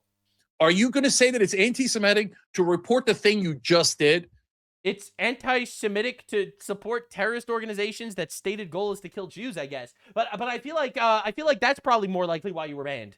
Not because you were criticizing Israel. The British government criticizes Israel all the time. It's insane. Banning me because the most powerful thing in the UK apparently is Israel. Is anyone buying this? Like, this dude went on like a tirade for years talking about how Israel controls the United States. Now Israel controls the UK too? Who does Israel not control? Published by Russian state media. It's so good. And here we have Candace Owens. I'm not sure what I was expecting, but I wasn't expecting this. Moscow is so unbelievably beautiful city. It's so obvious. The foreign bots that are fucking conquering our nations and psyoping our people are so obvious. It's insanity. Bro, and Asmongold's reaction to Hassan Piker getting banned from the UK is awesome too. Now, a lot of people are like, are you supporting that he's getting banned from the UK? That means you don't support freedom of speech. I support a nation to decide not to let foreign instigators into their nation. Yes, I support every nation's sovereignty to the point that they should not allow threats into their country. And yeah, if you support terrorist organizations, you're a threat. Yes. If you're going to ruffle feathers and start shit up and start, I don't know, whatever, some fucking bullshit, yeah, you should not be allowed into the country. And also, especially when it happens to the left, who openly champions the idea of banning right-wing voices and people from literally fucking everything forever. Yes, you are losing to the rules of the game that you have created. And it's fucking awesome. And I will laugh about it because it's hilarious. So he got banned off the UK? He got banned out the UK? Left-wing YouTube pundit. Banned from the UK, not banned on Twitch. Interesting. Cenk Uygur banned from entering the UK? Yeah. Okay, well, I didn't want to talk about it, but my visa has also been revoked. So pay attention to the words he used, because we're going to expose the fuck out of him. He says, quote, my visa has been revoked. That's a lie. We just found out. You shouldn't have been supporting terrorist organizations. Yeah. Oh, you want to see a Houthi musical? Sure. I know they're singing, but I'm seeing just guns and shit. This isn't a music video, Hassan. We think the Houthis on that was just a clip of him supporting terrorism. Allah is doing what Luffy would do. That was just a clip of him supporting terrorism. Decided to opt into the realm of supporting terrorism, and now this happened to you? Yeah, you decided to be a terrorist, and then they treated you like one. I can't believe it. Yes, I will not be going as it stands currently. I don't believe that I'll be able to go to the United Yeah, supporting terrorism, it's actually not very popular in a lot of No, places. it's actually bad. It's actually not a good thing, actually. Now, remember, he said his visa was removed. I'm going to show you this clip when he actually reads the email he got, and you'll be like, wait a second. He was drumming this up because he's a lying bitch? Dear Hassan Doan Piker, your UK ETA has been canceled. Your ETA has been canceled, which means, now I did some reading, and you want to know the lore? If your UK ETA was canceled, an ETA is an electronic travel authorization, you know what you have to do? It's going to be crazy. It's going to be crazy. It's going to be insane. It's going to be insane. You're not even going to believe it. You must apply for a standard visitor's visa before traveling. Oh my God. But I won't stop Hassan Diddy Piker for lying and making up a whole story about how he's actually secretly being stopped by Israel and the Jews. Places of the world. I can't believe I'm calling Nasrallah base. I mean, listen. That's a clip of him supporting Nasrallah, the leader of Hezbollah, a terrorist organization that has killed 240 of our Marines in Beirut and caused the deaths of 650,000 people in Syria. These motherfuckers are better read than you by a million. I don't know who to reach out for this. I was supposed to do something with Zach Polanski, do something with Jeremy Corbyn, do something at the supposed to do something with all the Hamas supporters. Oxford Union, and now the Labor government has revoked our visas. A sad state of affairs where obviously the interests of Israel take the highest priority. The thing is that I love how normal people are tired of it.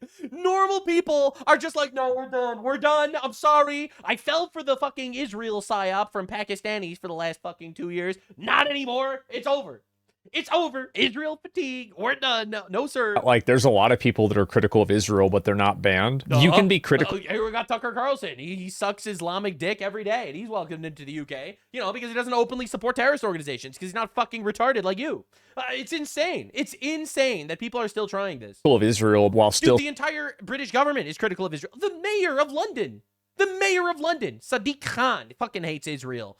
They have the anti-Israel marches all the time. This has nothing to do with Israel. It's insane. Saying that Hamas is a terrorist organization and not gassing up Houthis on your stream. What the Houthis are doing is a good thing. Houthis, they're a terrorist organization funded by Iran. They literally contributed to the deaths of 377,000 people in Yemen. 10 toes fucking down. Like, I mean, you can do both of those things. I think most people can. Nick Shirley can go, though, of course, because Nick Shirley doesn't advocate for terrorism. Supporting terrorist groups that murder and kill people. It's really simple, actually. You know, walk around with like blades in there. He always compares himself to Nick Shirley. He's like, oh man, they criticize me for going to Cuba, but they don't criticize Nick Shirley for going to Cuba. Yeah, because you endorsed the Cuban communist regime. Oh, they criticize, they're going to let Nick Shirley into England, but they won't let me into England. Yeah. Yeah, because you support terrorism. Like, this guy's fucking retarded. Their fucking belts and look cool, okay? And make musicals. They make a lot of musicals.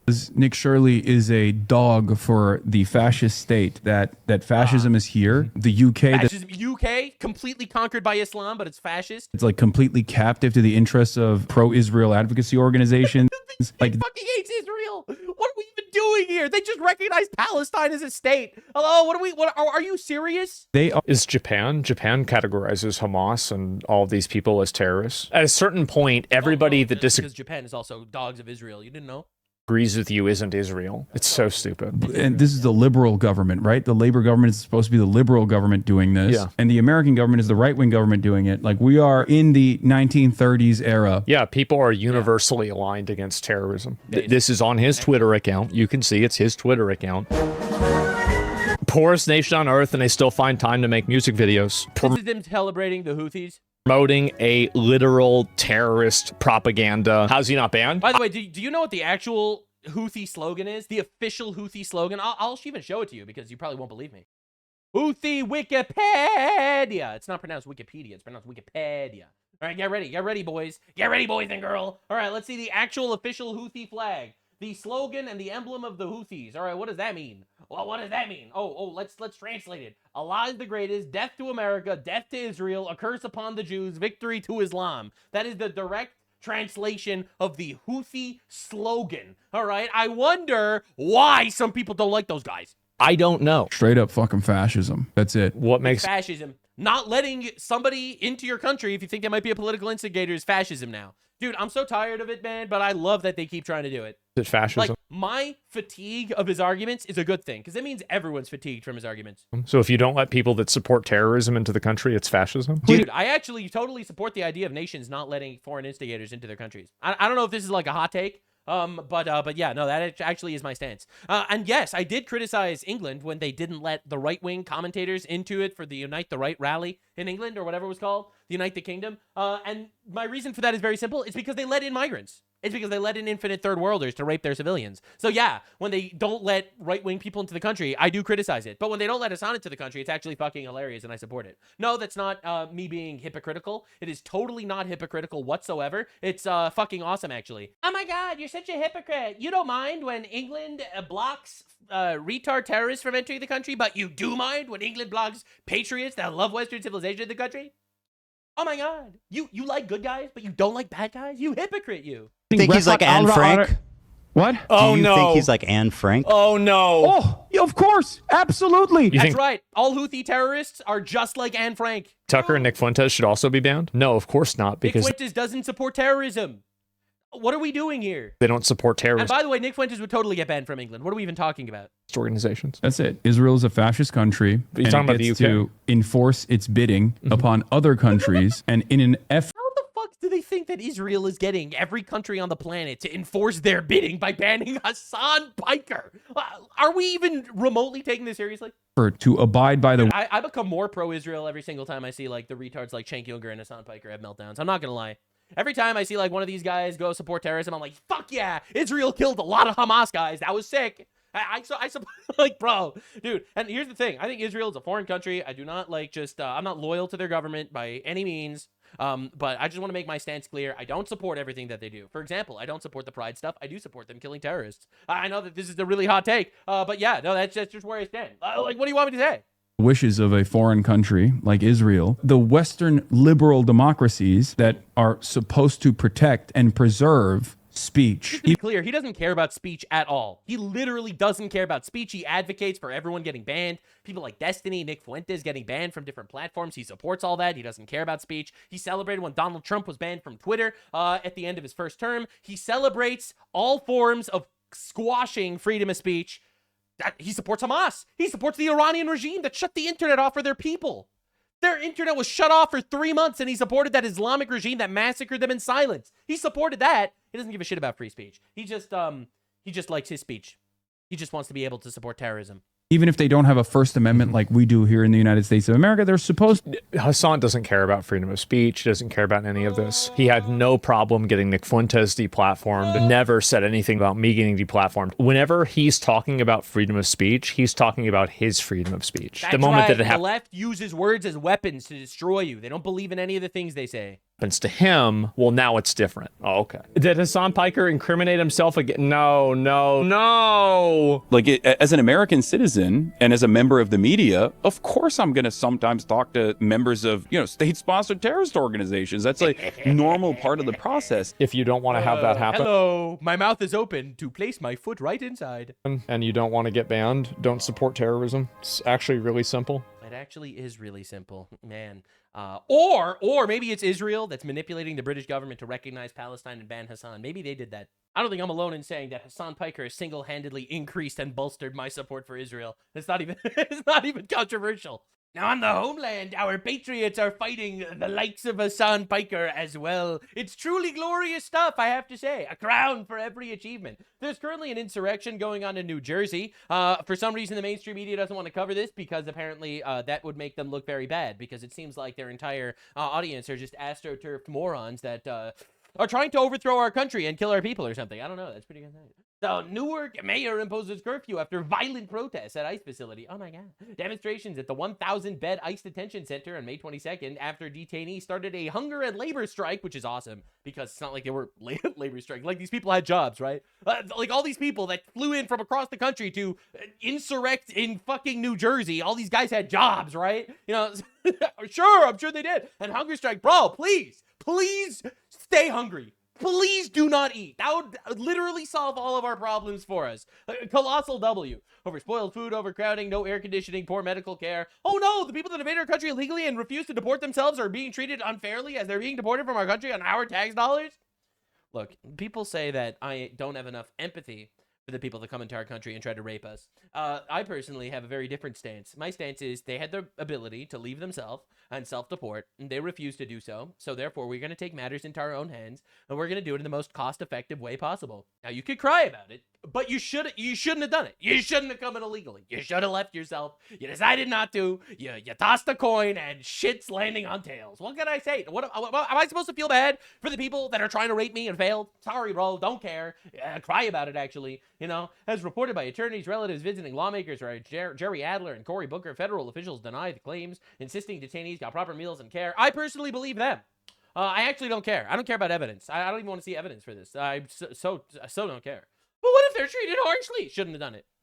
shouldn't have entered the country illegally. Oopsie poopsie. Violence erupted when protesters threw projectiles and set streets on fire. This is an act of terrorism, but it happened on the left, so no one cares. Promoting state police to use tear gas and other measures. 6 arrests follow W, including Brendan John Gayer, charged with assaulting ICE officers. Bro, you thought he was gay? Nah, he's gayer. All right, and so they made a curfew. It's gotten pretty hairy. It's pretty insane. Now, Hassan, of course, decided, yo, insurrection against the United States government and terrorism, I'm fucking there. And Hassan shows up and he gets heckled, let's just say. And bro, dude's a pussy. Dude is a gigantic pussy. You know, thanks to Hassan Piker, the blue whale's vagina is the 2nd largest pussy on the planet. Institutions that are doing this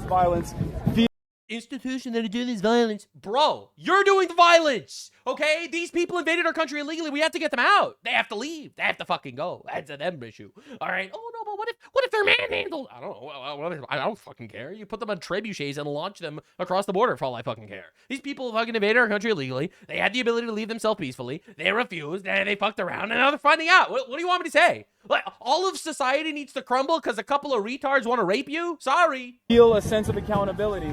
No, I don't feel a sense of accountability because I don't fucking care. I don't care. But you're supposed to have empathy for the people that invaded our country illegally and are getting deported. No, I don't have empathy for them. They should have empathy for me. Empathy that my tax dollars shouldn't be going to fund their lifestyle. That's a political philosophy, right? That's what it says. Uh-oh. Are they heckling Hassan Piker? They getting him out of there. He just got to... Something just happened, bro. Yep, he's running. Something just happened. Be careful. I just seen a nigga bust his ass right there. He's running. Wait, what happened? You mean to tell me that Hassan Piker is one of the most disliked figures in all of America?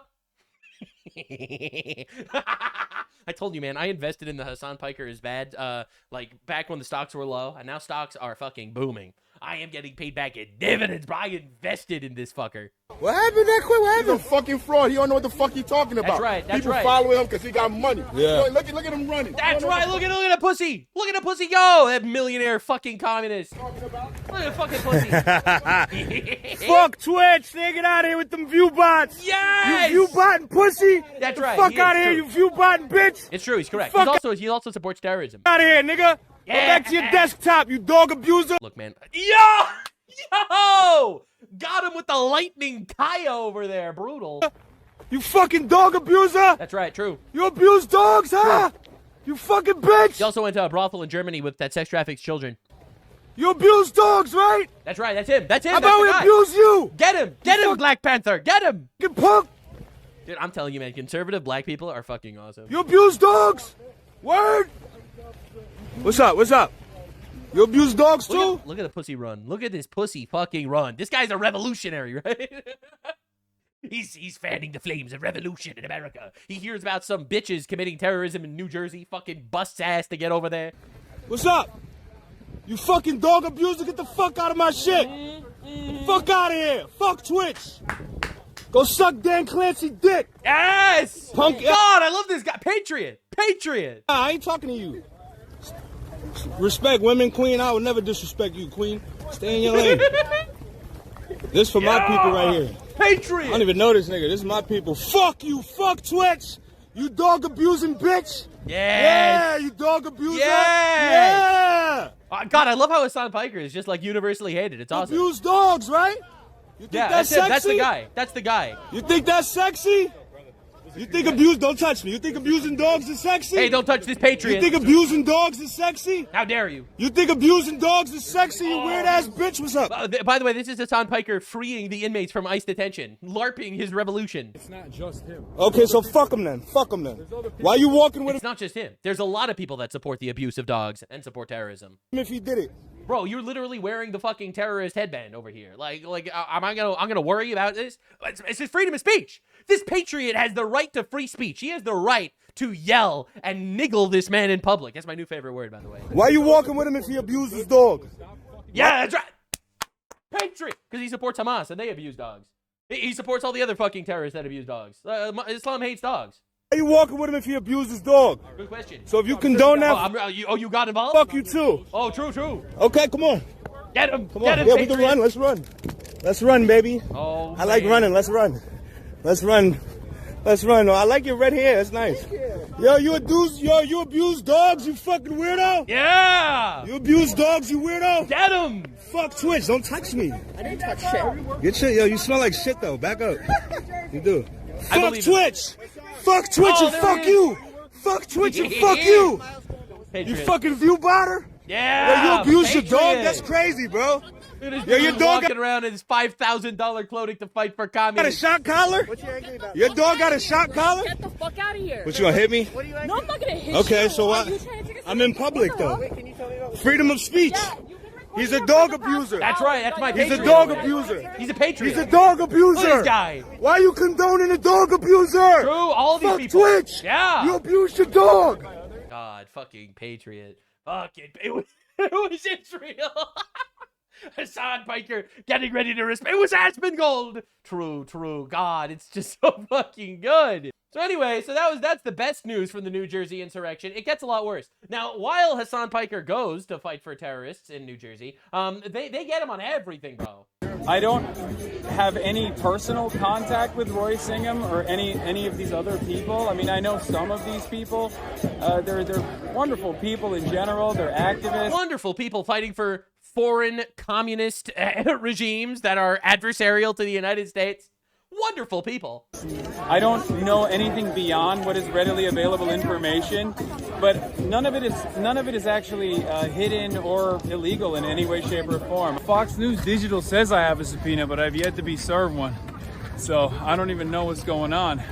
Kind of feels like you guys have more insight into what the federal government's doing than I do, and I'm supposed to be subpoenaed. Bro's going to jail. Bro's scared and running away because he is going to jail. It's bad. It's bad. You know, Hassan, so while Hassan was there fighting for the freedom of terrorists and raiders, as one does if you're a leftist these days, he is singing the We Are Charlie Kirk song. Charlie respected that, and it's really sad to see the remnants of the conservative movement refusing to carry the flame in the way that Charlie Kirk wanted it to be carried. I, on the other hand, do carry that flame.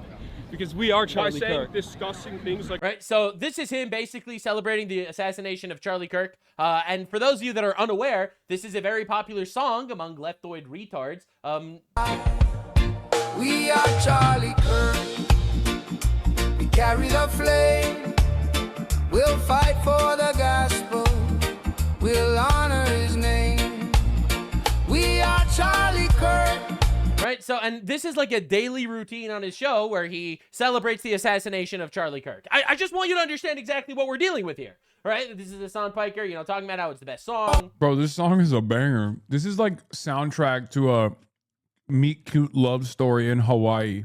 Yeah, except this Charlie Kirk fellow was assassinated brutally by a leftist. And it was a fucking tragedy that happened. And Hassan Piker, of course, supports it because he loves terrorism. No one's surprised. Anyway, so we got to get into the actual situation, not just a Hassan Piker, filler arc. All right, that's been going on in New Jersey. So DHS Secretary Mullen plans to block international flight at sanctuary city airports. So that's fucking awesome. But this is why ICE agents are forced to wear masks, or should be forced to wear masks.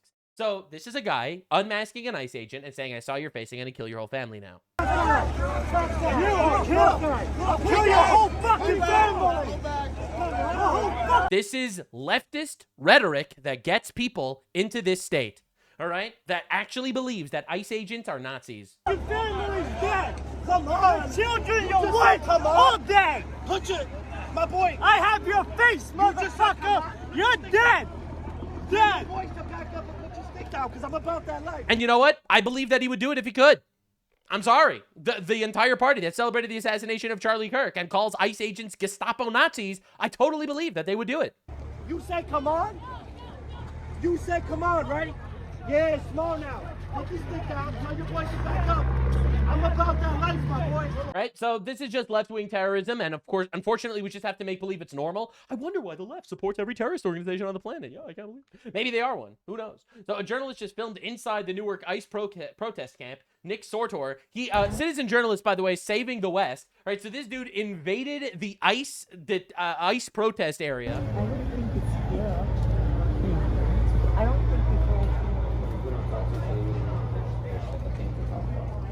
Yeah.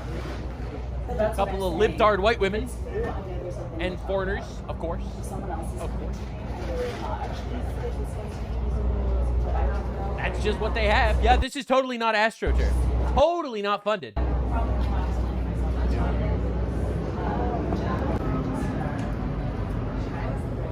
Look at this. I'm sorry, what? Medical tent. Medical tent? Okay, thank you. Appreciate it. Medical.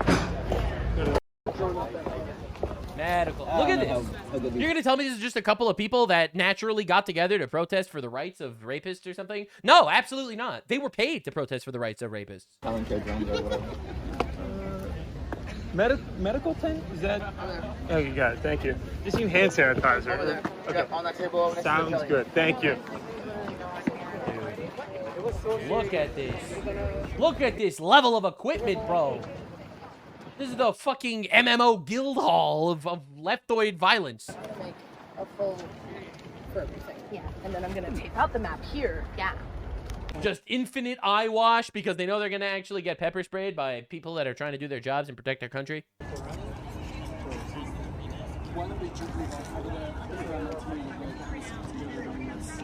Dude.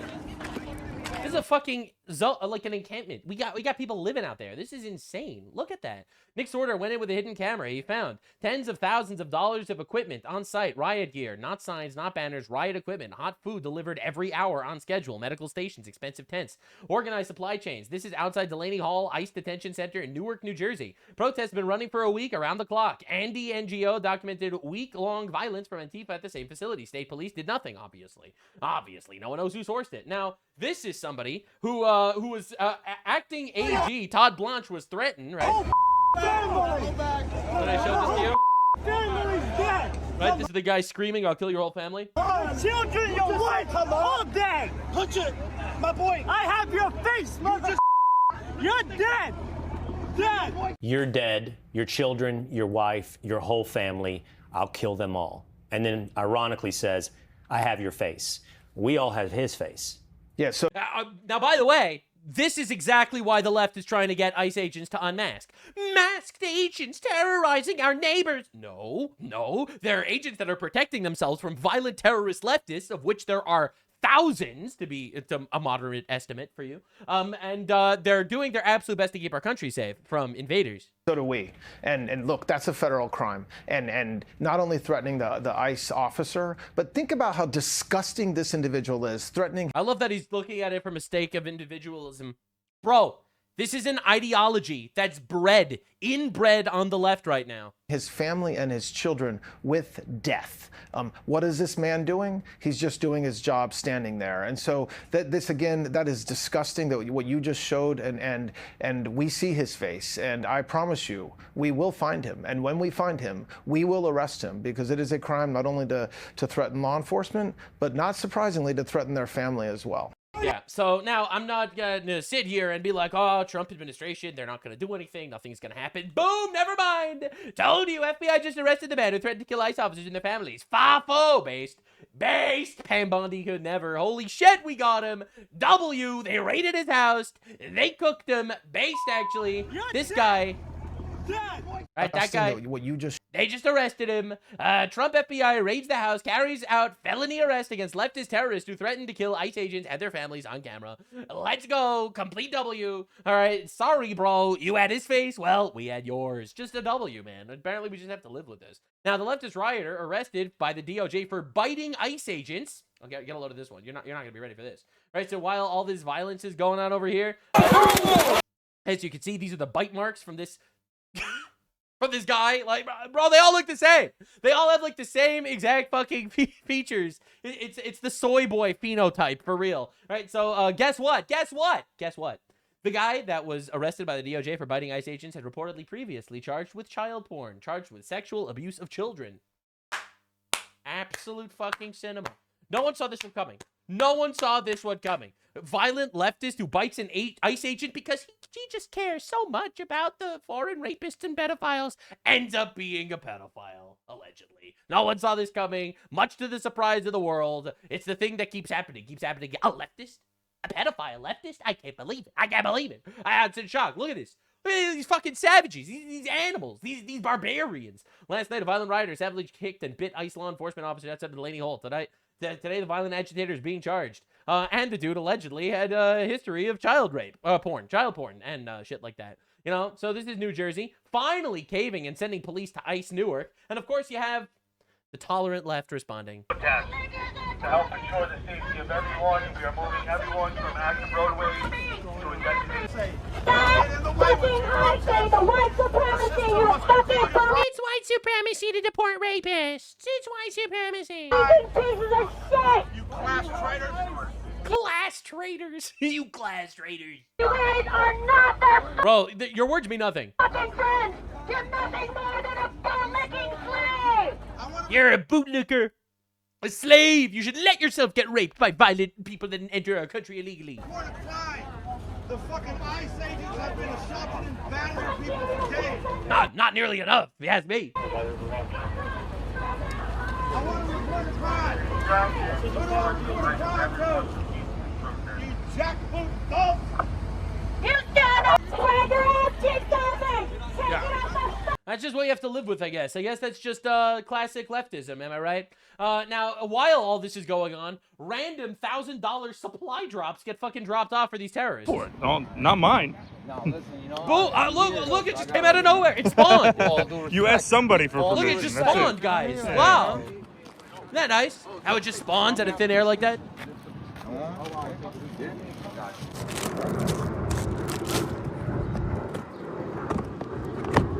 Wow. Saline solution.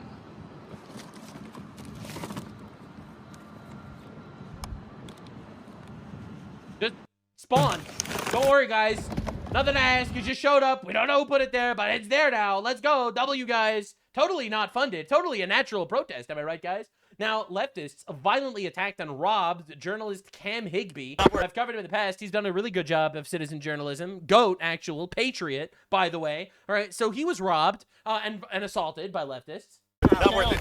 Give me my fucking shit. I will light all of you fuckers up. Come on, dude. You're fucking loser. Hey! Give me all my shit. Yeah, so he was robbed. He was beaten and robbed. Journalist. I have your phone. Take your truck. Which one? Gray case or white case? Throw it at me, bro. Baldy, yo, bald guy, look at me. They did. I don't know. Guys, Enough. Yo, we gotta go. Oh, they're throwing rocks at him, so obviously he has to leave. I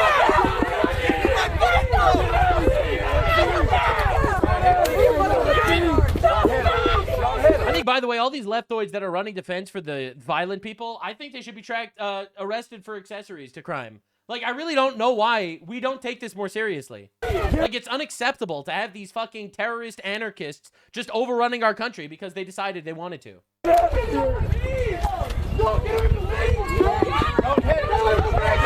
Get in the vehicle, don't hit it. Hey.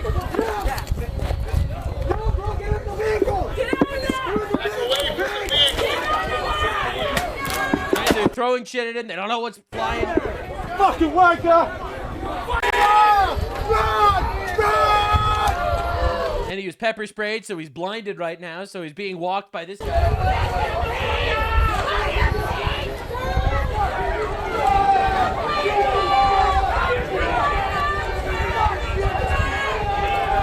I'm supposed to unite with these people? I'm supposed to, like, make believe that these people are actual people that are gonna push forward basic, biblical values that this country was founded upon that I want to get back to? I'm supposed to unite with them? I'm supposed to vote Democrat to teach the Republicans a lesson? No, they need to be destroyed. Legally, of course. I'm not calling for violence.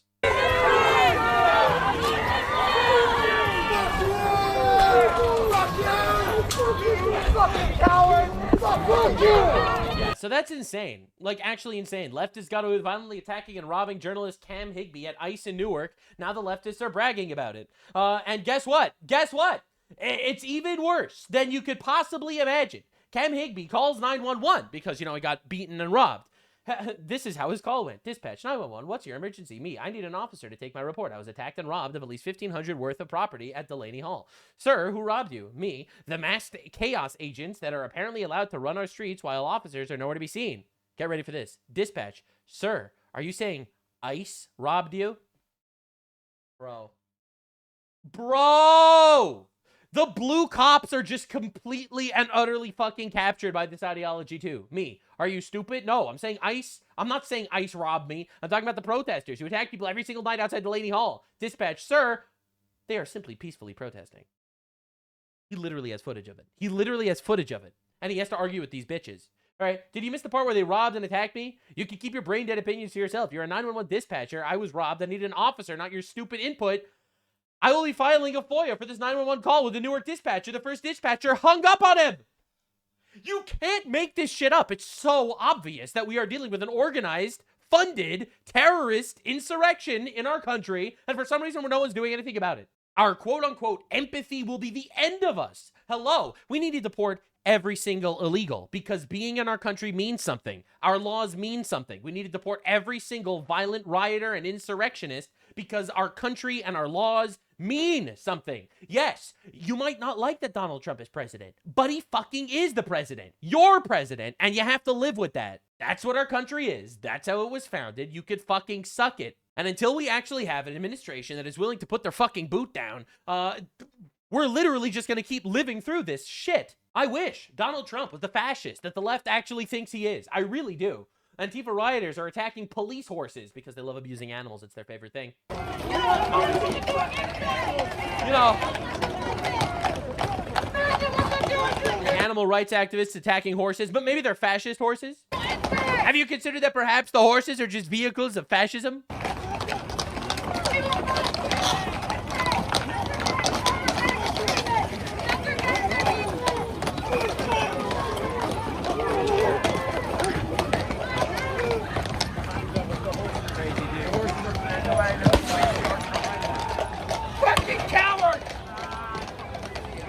Agreed. These people should be rounded up and arrested immediately. Holy shit, bro. What the fuck? Peaceful protests, right? Look at the overwhelming peacefulness, guys.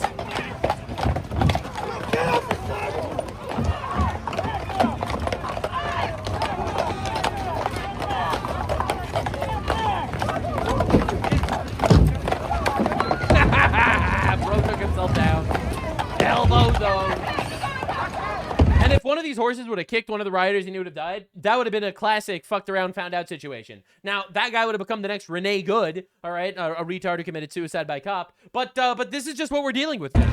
And it's insane. Being tolerant of this shit, that is not a virtue. It's really not.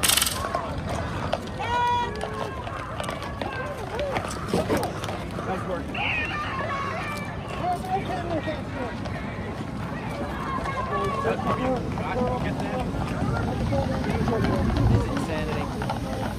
Just complete chaos. Just absolute and complete chaos. So the governor of New Jersey just revealed that 5 of the 6 people arrested by Newark were not from New Jersey. Total AstroTurf. We know that people from outside the state have been interfering in the protests and escalating them. 5 of the 6 people arrested last night by state police were from outside New Jersey. Wow. And some national extremist groups have become involved in the protests. Wow! You mean to tell me that it's a totally AstroTurf violent protest where terrorists are basically being bussed around the country to commit insurrections everywhere? And we're not really doing anything about it because they're masked and we make believe that this is free speech? Here today.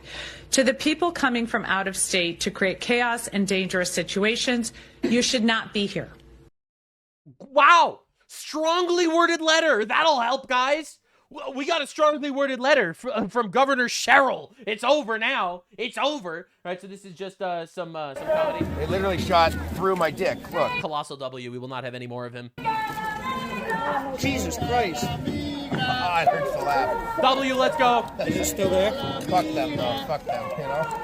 Yeah, fuck them. How brutal, how evil of them to shoot this guy in the dick when he was attacking them and stuff. And to think, this could have been avoided if he just wouldn't have been a terrorist. Now, don't get demoralized. Don't get saddened. I know that everyone's like, you wish more things happen. I'm with you. I'm with you all the way. I also wish more things happen. But do not lose faith. We are radicalizing a generation of Americans, and at some point, the dam will burst, and this will fucking end. I'm so grateful that we have someone like Donald Trump who has pushed the Overton window this far, and we just need to push it a little bit further. I can't believe ICE agent shot this man in the dick, saving him all the effort that he would have had to go to cut it off himself anyway. Now, the sweep is coming. You know, everyone's tired of, like, the leftoids running the streets and doing whatever they can to make sure their criminals get off on everything and destroying our country. And the reality is, even the brainwashed people are like, wait a second, actually, I really don't like that there's a homeless hobo outside of my house that is doing drugs and lighting dogs on fire. I don't like that, actually. So, a breaking shock poll, Spencer Pratt, a Republican, narrowly leads Los Angeles mayoral race. This is insane. Spencer Pratt currently at 30%, Karen Bass at 29%, Nithya Raman at 23%. Karen Bass is the current libtard incumbent, and Nithya Raman is like the radical far-left foreigner that Hassan Piker endorsed. So you know that she probably loves terrorists and stuff. Now, to understand, Pratt was barely 10% weeks ago, and it shot up ever since a lot of people are talking about it, because everyone needs to know that if you're in LA this week, it's happening. You have to vote for Spencer Pratt. Save LA, all right? Give them nothing. Oh, just let them have LA. They already destroyed it. They get nothing. I don't believe or support in losing. Losing is not a mentality that I personally embody or like at all. Winning actually is, on the other hand. So let's win, actually. So you have to understand what's going on. So LA has a choice. Vote Spencer Pratt. And the ads are just so good. Spencer Pratt says no one in their right mind would vote for Karen Bass. Well, Spencer's wrong. I'm voting for Karen Bass because I want to keep injecting in public parks. Yeah. I'm voting for Karen Bass because I like it here. I'm voting for Karen Bass because I'll be damned if I go back to jail. I'm voting for Karen Bass because I have a polymarket bet that the Palisades won't be rebuilt before 2030. I'm voting for Karen Bass because the more homeless people there are, the more money my nonprofit can raise to fight homelessness. I'm voting for Karen Bass because my parents support Spencer Pratt and I have unresolved daddy issues. Bro, the ads are just absolutely diabolical. Really diabolical. And it's so glorious watching us absolutely conquer the modern culture. Spencer Pratt says, I don't even need to make campaign ads anymore. Karen and Nithya just keep making them for me. It's an official ballot box, guys. Look at that. An official... There it is. You want this? Do you want this to be your city? Well, then keep up the status quo. Vote for a libtard. Now, Spencer Pratt's been going around. He's been doing things. A lot of people are now scared that we're actually going to flip Los Angeles. So they're endorsing Karen Bass and Nithya Raman with the worst endorsements of all time, because obviously they suck, because leftists suck in general. They're just the party of rape and child sex trafficking. So, obviously they don't have a lot to argue for. It's really difficult. It must be brutal to be a leftist when your entire policy needs to be Trump bad, because if you actually talk about your own policies, it's policies of losing 600,000 children on the southern border or something. Like, woo, congratulations, you sex traffic like no one else. Oh, yo, maybe that's why they're so compatible with Islam. Anyway, so Spencer Pratt, he's been going around dropping nukes everywhere. Not just feel safe, they are not safe. Nobody's safe really in LA unless you're the drug dealer. The drug dealers and the people giving them the needles, the city, our taxpayer money, the needle givers, they're safe. The meth pipe givers, they're safe. Everyone else is not safe in Los Angeles. So moms are getting me elected because I'm saying, oh, as mayor, I'm going to enforce the law and make sure moms and kids can use their parks again. They can go to school without encampments with drug dealing and naked drug addicts having sex in front of these schools on the sidewalk. I'm stopping this because it's illegal. All these things are illegal. I'm just going to be the mayor that comes in and says, hey, everybody, the law's back. The laws that all exist. That's these it. Incredible That's all laws he's going to do. Are incredible. What a simple guy. Democrats voted for. I'm going to enforce them for everybody as mayor. And if my LAPD chief that I put in doesn't do that, we'll get a new LAPD chief. That's and if right. anybody at the LAPD doesn't want to enforce the law, we'll get new officers. That's right. We are going to make sure that moms feel safe in Los Angeles. That is my #1. Bro got the fucking liberal mom vote. I don't think you understand how badly we are actually destroying generations of leftist ideology, just getting absolutely shattered by the fact that a foreign rapist raped you. All right, I'm sorry, man. Nothing radicalizes you like getting raped by a grungy rapist, I guess. All right, so Spencer Pratt, just absolute goat. Thankfully, I married an angel who was very connected with Jesus and has brought me to the light. I was always not so bright in the light on the Lord's path here. And thankfully, my wife has always just been so connected with Jesus and God and been like, Spencer, if this is God's plan, then it will be. And if not, then it won't. And come home and help me with the kids. Yeah. So it's been very empowering to just pray and just be on this path and just say, God, if you want me to save these animals, save these humans, and protect my city, just keep putting me in the place where I can do that. And if it's not God's plan, it won't happen, and I won't. Isn't that incredible? Isn't this incredible? This is the guy that's actually looking like he's going to win the mayor of Los Angeles, right? The actual center, the epicenter of debauchery and hedonism in the country is going to be ruled by this guy. Can you even believe it? Can you believe how badly we are dominating modern culture? It's absolutely astounding. We have someone openly talking about God's plan in public as he's running for mayor in the most libtard city in the world. It's absolutely shocking, and it's working. It's actually working. Now, Spencer Pratt, he's just exposing her for everything. Disgusting that even testing your drugs on a dog is the least of the worst of what these demons are doing to these poor animals. That's They're right. lighting them on fire. I said that before, and I got people being like, oh, they're not actually lighting animals on fire. They are actually lighting animals on fire. Raping They are these dogs. They are, bro. It's happening, bro. We import the third world and we become the third world. What do you want me to say? Abusing them. They're breeding them to the point that they die because they've been so overbred. And it's not just animals on Skid Row. We have a LA City shelter system that is supposed to be a no-kill shelter. It's killing thousands of dogs also because it's underfunded and it doesn't have the people that need to be running it. Do you support dog rape? Well, if you do, vote left. Bro, the taglines, they just make themselves. Like, what are you even gonna do? What are you gonna do? I had not heard that, but it's not shocking because they're alleged criminal partners. Not only did they work together in their negligence in burning down 7,000 houses and 12 people alive, but they're both complicit in laundering, what, $24 billion to... He's talking about Karen Bass, mayor of LA, and Gavin Newsom, governor of California. Actually increase homelessness. Newsom and Karen Bass make up stats. Those are not real numbers. Anybody with eyeballs in the state of California or Los Angeles knows that there has not been a reduction in one homeless person. Actually, there's been an increase of naked drug addict zombies in front of every kid's playground, every kid's school, every coffee shop. So that is, of course, because they're, they both should be in jail. It's like you have the left being like, give me $1 billion and I'll solve the issue. Now, don't believe your lying issues. Yeah, don't believe your lying eyes. The issues have been solved.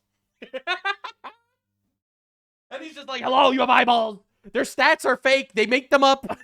Look outside. You have naked homeless people lighting dogs on fire. That's not making it better. Together for their, I personally believe what they did to the Palisades is criminal negligence. So they need to cover for each other. So they don't end up in jail for letting 12 people burn alive from their negligence. Yeah, and the Palisades Fire, by the way, which was started by a radical leftist that was a fan of Luigi Mangione. It's a gigantic leftoid plot to fucking kill you. All right, now, it's insane how people don't fall for it. People just, like, they sit there and they just gobble this slop. They're just actually fucking subhumans that just eat this shit alive. 10% went to getting people off the streets. So 418 million spent on homelessness in 2025, 10% spent on getting people off the streets. So where was the rest of the money? Where's the other $375 million? Where did that go? No one knows. No one knows. Suspiciously, a lot of these politicians got very rich, but no one actually knows where the money went. Now, how does that happen? CNN asked her, and she had a bizarre assertion. When you talked to Jake Tapper in 2023, you said that your goal was to end street homelessness in LA by 2026. It's now 2026. And we haven't ended it. We have not ended it, and we're not close to ending it. How are you so off? I found something that surprised me. I found a lot of people who work internal in this system who were very resistant to ending street homelessness. Really? You're going to blame the deep state? Who are those people? Well, meanwhile, Spencer Pratt is surging. A new poll has him narrowly leading Karen Bass. That is insane. We're going to flip California by being like, hey, do you not want to get raped by a hobo? Vote Spencer Pratt. Bro, the new right is coming, and the new right just doesn't give a fuck. They don't care about your moralizing. Oh, you can't call them homeless people. You have to call them unhoused people. I'll call them whatever the fuck I want. I don't care. They're zombie hobo drug addicts. Fuck them. Let's be honest with ourselves. They make society worse. Oh, no. no, you can't just put them all in camps. You can't do you can't just put them all in camps.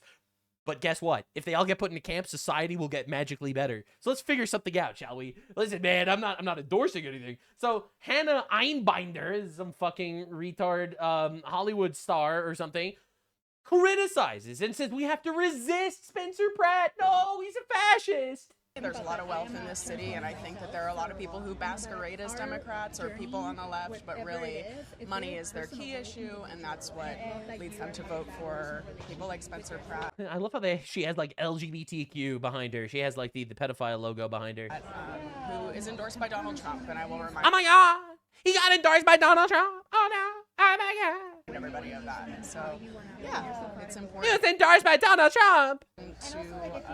Yeah, you know what I really want? I really want a lot of suburban moms to get raped by hobos, because otherwise, like, what, you want the Donald Trump candidate to win? Letting the suburban moms get raped by hobos is a much better solution. I love my gated community where I get to live in my mansion with my servants and my slaves are awesome. I love my slaves because they're illegal in the country, so I get to pay them in cash and they don't declare taxes, so it's so much cheaper. So my slaves make my life so fucking good. It's amazing. And you know what? If a couple of moms have to get raped by hobos, it's worth it. That's the left. Not a monolith, like, resist that. And we have to resist. We have to resist getting the hobos off the streets. We have to resist. Like, listen, they like lighting dogs on fire. Who am I to disrespect their culture? You know, I'm not like, yeah, it's very complicated. No one is perfect. There are no perfect candidates. No one is perfect. So I'm going to vote for the dog rape. I'm going to vote for infinite rape and drug abuse. That's what I'm going to vote for, because no one's perfect. Underwhelmed. Like, on the one hand, we have the guy that was endorsed by evil orange guy, and on the other hand, we have the rape and total cultural destruction of an entire city. I'm going to go with the second one, because at least it wasn't endorsed by Donald Trump. In a lot of ways, but I have made the choice to put Nithya down, and that's... I'm going to vote for the people that burnt down the houses, and not the guy that's trying to build them, because the guy trying to build them got endorsed by Donald Trump. What we're doing, girls. And I want to see you. Girl power. I'm going to vote for girl power because the other guy's a man, and penis havers are dangerous. Except for George Floyd. He's fucking good. But aside from him, if you're a man, fuck you. I'm so awful. You don't, and neither do I. No. No, Spencer shouldn't, and neither should I, okay? I'm with Lisa Rinna. I stand with Lisa Rinna. You know what I'm saying? Like, we are not, that's not what we want, okay? I shouldn't run for politics because I'm a stupid fucking bitch, and neither should anybody else. Because they're also just like me, stupid fucking bitch. To have people who work in housing and tenants' rights lawyers and people with actual expertise in these positions. Yeah, we should get a lot of people that are good at doing meetings and having meetings on when to have more meetings, and PR people, and you know what they should really do? We should get like an entire HR department that does nothing except for make problems that they could address later. And those guys should actually be in charge of the country. Yeah, so Hannah Einbinder says it's important to resist Spencer Pratt's LA for mayor. Spencer Pratt responds. She says, from a literal red carpet, surrounded by armed security, completely insulated from the horrors on our streets that Angelinos and their kids have to suffer through every day. I'm glad she doesn't have to suffer the consequences of Karen and Nithya's failures, but she's an elite minority, and the rest of us want change. Bro, every counter endorsement is actually just an endorsement. Every person that goes against him is actually just silently endorsing him by their existence. LA residents set up fake homeless encampments outside of mayor candidate Nithya Raman's home after she says she doesn't care about tents near schools and daycares. Angry locals were like, you know what? You don't care about homeless encampments? Well, we're going to live outside your LA house City now. Councilwoman and mayoral candidate Nithya Raman's home. This is happening all over the city, and we brought it to her doorstep so she can see what other people I don't understand. What's wrong? You said you like homeless people living on the streets. What's wrong if they live in front of your house? Going through. A man who claims he helped organize the stunt spoke exclusively with Fox 11 with his face covered. All the political violence that's been going on is really important that... Based. A leftist would kill him. Based that his face is covered. You know, people, protect their identity.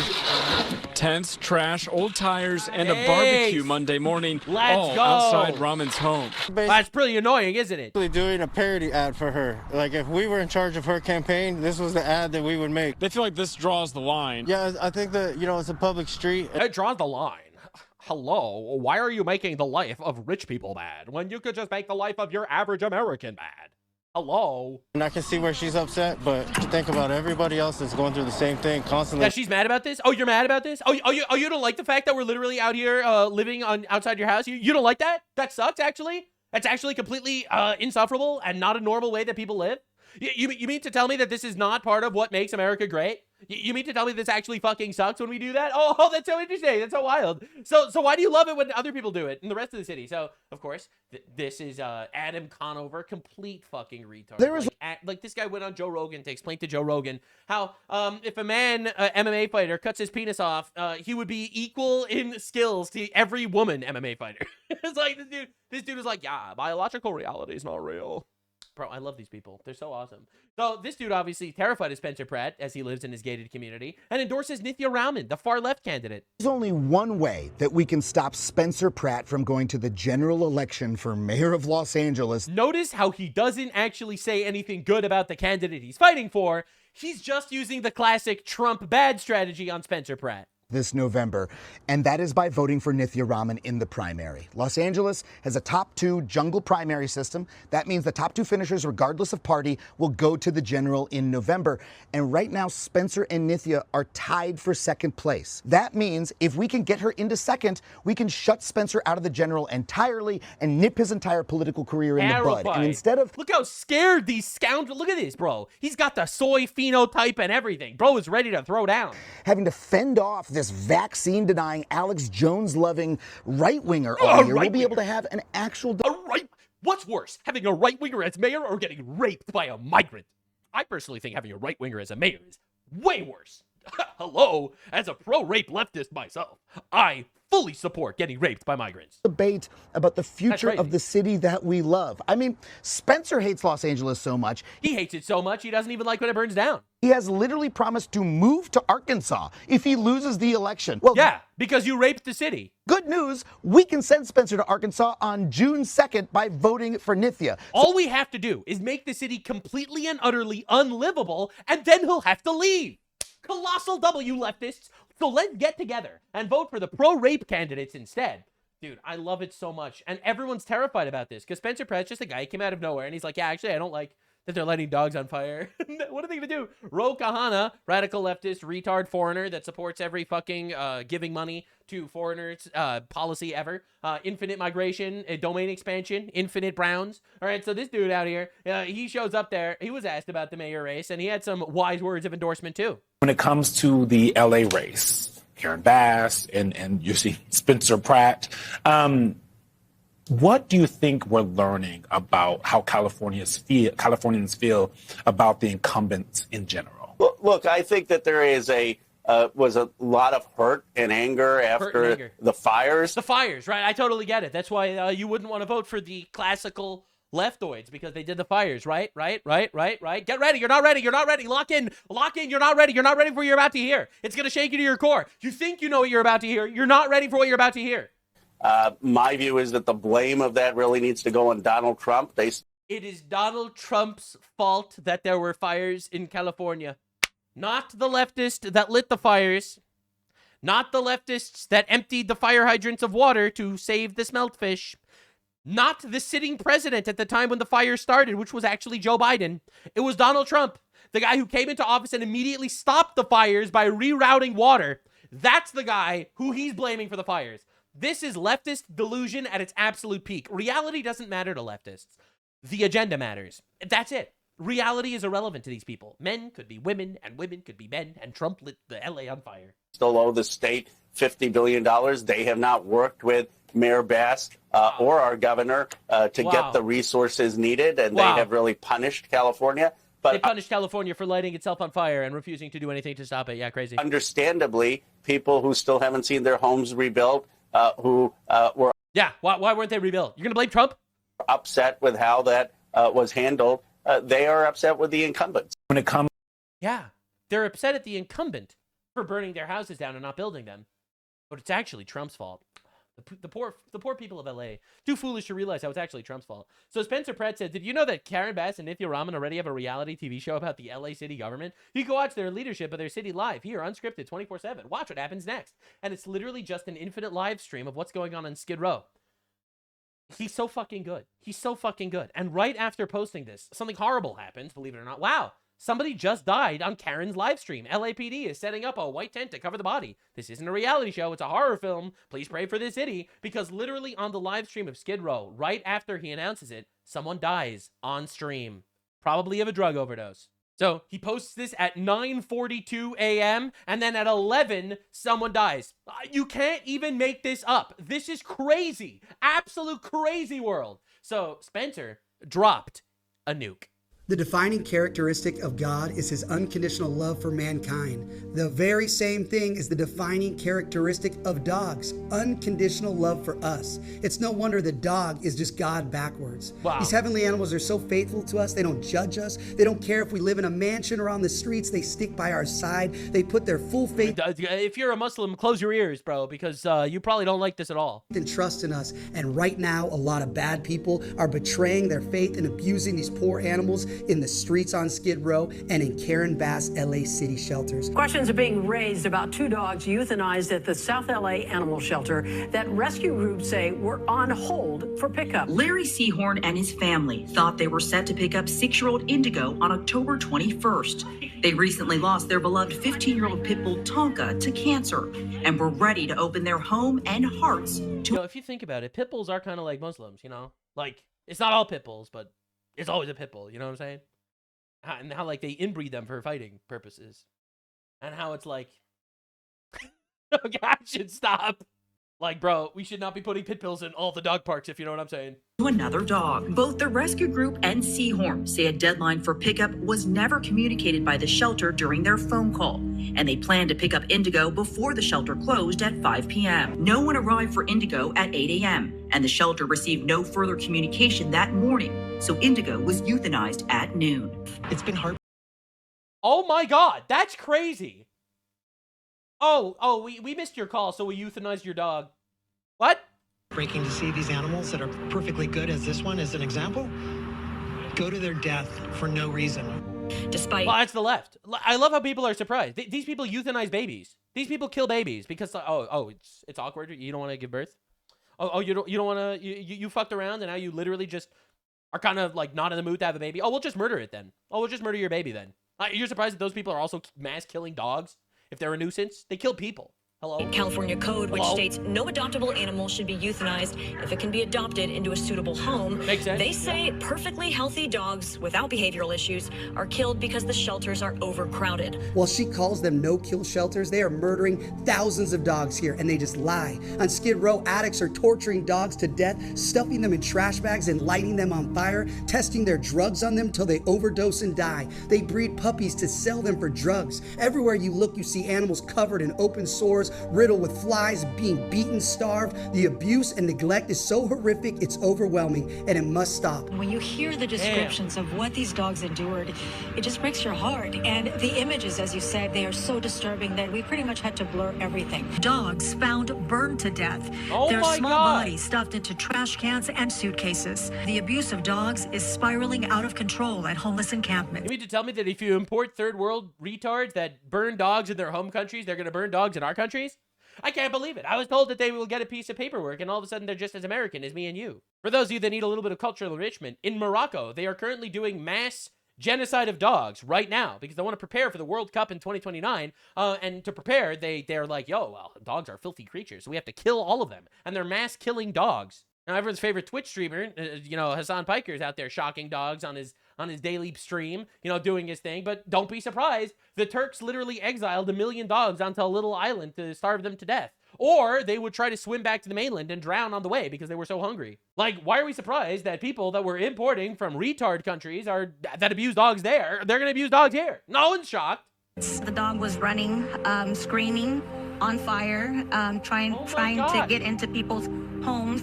He was asking for help. The damage to this dog is very intentional. The poor dog, you know, it looks like it's been burned. It was wrapped in a plastic trash bag. In Hollywood on Franklin and Van Ness, animal activists say someone stuffed a dead dog into a suitcase. I went with Joey Tuccio and Rebecca Corey as they brought food to some of these neglected dogs on Skid Row. Calling the vet, we can take the dog today, but I want to make sure it's not too late. Chained in this dog with Covered wounds in all, flies. It's covered in horrible. flies, wounds all over. How's that not neglect? Now we know why Hassan Piker fits in so well in LA. She's like, get me out of here. Every day. I just gave a whole can of food and she devoured it. There are 4 dogs. The dogs are walking in the street. I mean, it's a disaster. Yeah, and there's dogs right here that could be hit by cars. And we've told everybody about it, but nobody cares. Nobody cares. The next day, the sweet little angel was run over by a car. No shot. It breaks my heart to see this horror on our streets. It's all illegal. Everything we're looking at is illegal. There's an entire stolen. That's why you actually need to enforce laws. Yeah, you know, there's actually a reason why we have laws, and there's a reason why laws should be enforced. Laws should actually mean something, actually. Our border should mean something. Our laws should mean something. We should actually do things. And we could do things. We're living in the greatest country in the history of the world. Okay, the greatest civilization known to man. The greatest country ever. We don't need to deal with this shit because of our infinite empathy for retards. You're just getting strangled by leftoids. Bite shop right here. For puppies. They're breeding their dogs over here, and they've been breeding their dogs forever. Like, with the right person in charge, this can be taken care of. It's all manageable, but there's nothing. Here's what I will do as mayor to save these poor animals. Step 1, end the abuse. We are cleaning out Skid Row. I will stand up a task force within LAPD, tactical pause, protecting animal welfare and safety. Let's go. Anyone That's our caught goal. abusing animals is going to prison. Do you like dog rape? Well, vote for the other guy. Vote for Karen Bass. If you don't like dogs getting lit on fire, vote Spencer Pratt. I will have zero tolerance. I'm trying my best to campaign for this guy because I feel like if we flip LA, it would be just such a diabolical cultural victory. For animal abuse in our city. Step 2, spay and neuter. By enforcing spay and neuter laws, we can lower shelter intake and euthanasia numbers in our shelters. We cannot rescue our way out of this animal crisis, but low-cost spay and neuter, education, and basic law enforcement has been ignored for years by Karen Bass and Nithya Raman. An ounce of prevention is worth a pound of cure. We will target the highest volume and most underserved areas first. We will also shut down backyard breeders and prosecute anyone selling dogs without city licensing. On Skid Row, a 1-year-old Doberman named Pebbles is pregnant with her first litter. Her owner, Dwight, bred her intentionally. Yes. He plans to sell the puppies. Rescuers sent us video after video of litters littering the streets. Several show puppies in shopping carts, often for sale. The reasons why people breed dogs on Skid Row vary. At the root of them all is why not. Step 3, Crazy. support our heroes. The animals suffering in the shelter system would have nothing without volunteers. Superheroes like Joey Tuccio and Rebecca Corey have been fighting to save dogs on our streets and in Karen Bass's shelters for years. I have a surprise guest, and it is Juliana. And she's doing so good. I love how Spencer Pratt's policies are like, actually, I don't like when you light dogs on fire. Like, I love how like the left-wing policy are like, they support Palestine or something. Oh yes, we nebulously support terrorists that started a war and lost. You know, so something like that across the fucking world. Then right-wing policy says, no, you can't light dogs on fire. And it's like, wow, endorsed by Trump though. We should run. Look how gorgeous she is. Look at her skin. Look how it looks great. Very smooth. She got a bath, and she's here for a couple hours destroying this toy before she goes to our trainer Kim, just so we could assess her a little bit more. Say hi. Say oh, so sweet. So sweet. Okay, just want to show everybody how beautiful and how great she's doing. They have been doing God's work, along with countless volunteers who have been silenced, harassed, and bullied for decades. And it's time they are heard and respected. My message to Mayor Karen Bass is to wake up. We've been trying to get your attention for years. We've done protests. We've done petitions. We've talked on City Hall. You have not even acknowledged. Oh, you mean to tell me that the protests aren't AstroTurf by leftist terrorism don't actually do do anything? You have not even acknowledged the animal crisis. While Karen Bass pays cronies to lie and pretend that this crisis isn't happening, these volunteers are on the front lines of this crisis, and they deserve to be heard, not threatened for telling the truth. But after this viral email from LA Animal Services volunteer coordinator claims a total of 800 dogs face a possible death sentence, they angrily marched into Friday's city council meeting demanding change. Is that what This is going to be all over the news. Volunteer Kathy Sirksness says she was fired from the West Valley shelter in Chatsworth. She occasionally took dogs on their last walk. I did that a couple times, and I won't do it again because it's too difficult to be walking around the block and trying to hold back your tears because you know this is the last time this animal is going to be able to go on a walk. And it's just fucking evil. It's like cartoonishly fucking evil. Leftist policy really just be like, oh yeah, we're gonna import rapists, we're gonna kill babies, and we're gonna murder your dogs. What are we doing? If I have to choose between dogs and Muslims, my choice, it's a very easy choice. See the outside. Her favorite was a pity mix named Tico, who she swears was nothing but a good adoptable dog. He went to the back room, and they killed him. And then a few minutes later, I was given back my empty leash. When I'm mayor, our city shelters will welcome these heroes with open arms, and we will work with them to provide dignified and safe conditions for these poor animals. Step 4, fix the shelters. Currently, these dogs are being fed one meal a day.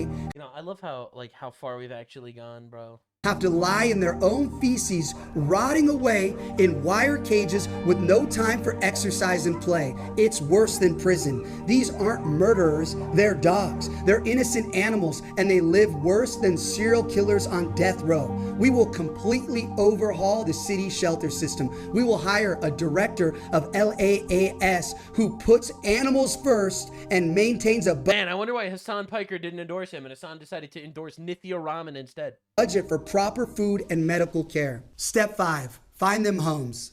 Some cities have led pilot programs of mutual rehabilitation where criminals are given the chance to care for dogs who have been neglected and rescued from abuse. Within the walls of the South Central Correctional Center, inside the 6-house D wing is where 30 inmates train dogs from Springfield's Rescue 1. The inmates prepare them for adoption through the prison's Puppies for Parole program. The program began back in 2010 as a way to reduce the number of dogs in shelters while providing offenders with a positive outlet. It gives me an opportunity to be able to give back to the community that I took from at one time, and it gives us a sense of responsibility. When you're separated from your family and you can care for another being and help them in their life, that's what helps me. Look, I understand that we're framing this well, but this is just labor camps, and it's fucking awesome. Let's go, labor camps, based. Get through the days, and it's my life in here. I'll do it till I die or I leave. In these programs, the dogs get a caring human whose entire day revolves around loving, training, and caring for them. And those criminals find a sense of renewed Make them useful. Let's go, W. Purpose in caring for their animals. That unconditional love that God imbued in all of us elevates our behavior beyond what any institution of man ever could. The leftists be like, no, actually, we should just release the criminals and kill the dogs. Dogs see the best in us, and they help us see the best in ourselves. Dogs are not property. They are not disposable. They are truly a gift from God. We must cherish that gift and share it freely. If we work together, we can not only lift these heavenly creatures out of their misery in this city, but we can lift ourselves too. The city of angels is a city of dogs. Bro, this guy's gonna win. We're actually gonna flip LA. Our civilization is based on biblical values. It really is. It's entwined in our culture because culture is just downstream from religion. Exodus 23:5, it states, if you see the donkey of someone who hates you fallen down under its load, do not leave it there. Be sure to help them with it. This is a biblical philosophy. And the left, of course, which hates God, is like, no, actually, we should just kill dogs. We should just support lighting them on fire and just killing the ones that we just don't want around. It's convenient for us, actually, to do a little bit of a dog genocide. And you know what? We'll just import people from third world countries that support us killing dogs. They love killing dogs. Killing dogs is part of their religion. So, yo, let's just replace the people that don't want to kill dogs with the people that do want to kill dogs. Let's go. Win-win. Vote for Spencer Pratt, goddammit. We're taking back our country. Oh, no, but you should just leave LA to them. They ruined it anyway. They get nothing. They get nothing. We leave them with nothing because fuck them. Anyway, thanks for watching today's deep dive on all of the things. This was just me covering all the things in an incredibly deep way, all right? I've been doing my best for political commentary. I do a lot of research, and honestly, I really appreciate the support. You guys have been incredible. Actually love y'all. You people are freaking dope. Subscribe. This is the new right, all right? People that aren't just going to sit back and let our country get raped and destroyed. People that actually believe in law and order, believe in the future, believe in actually building a family, having children, and reaching the fucking stars, okay? Hello? We are made in the image of God, and you know what? We're gonna act like it. Definitely subscribe, share the videos, radicalize your friends. I'll see you in the next one. Bye. God is great.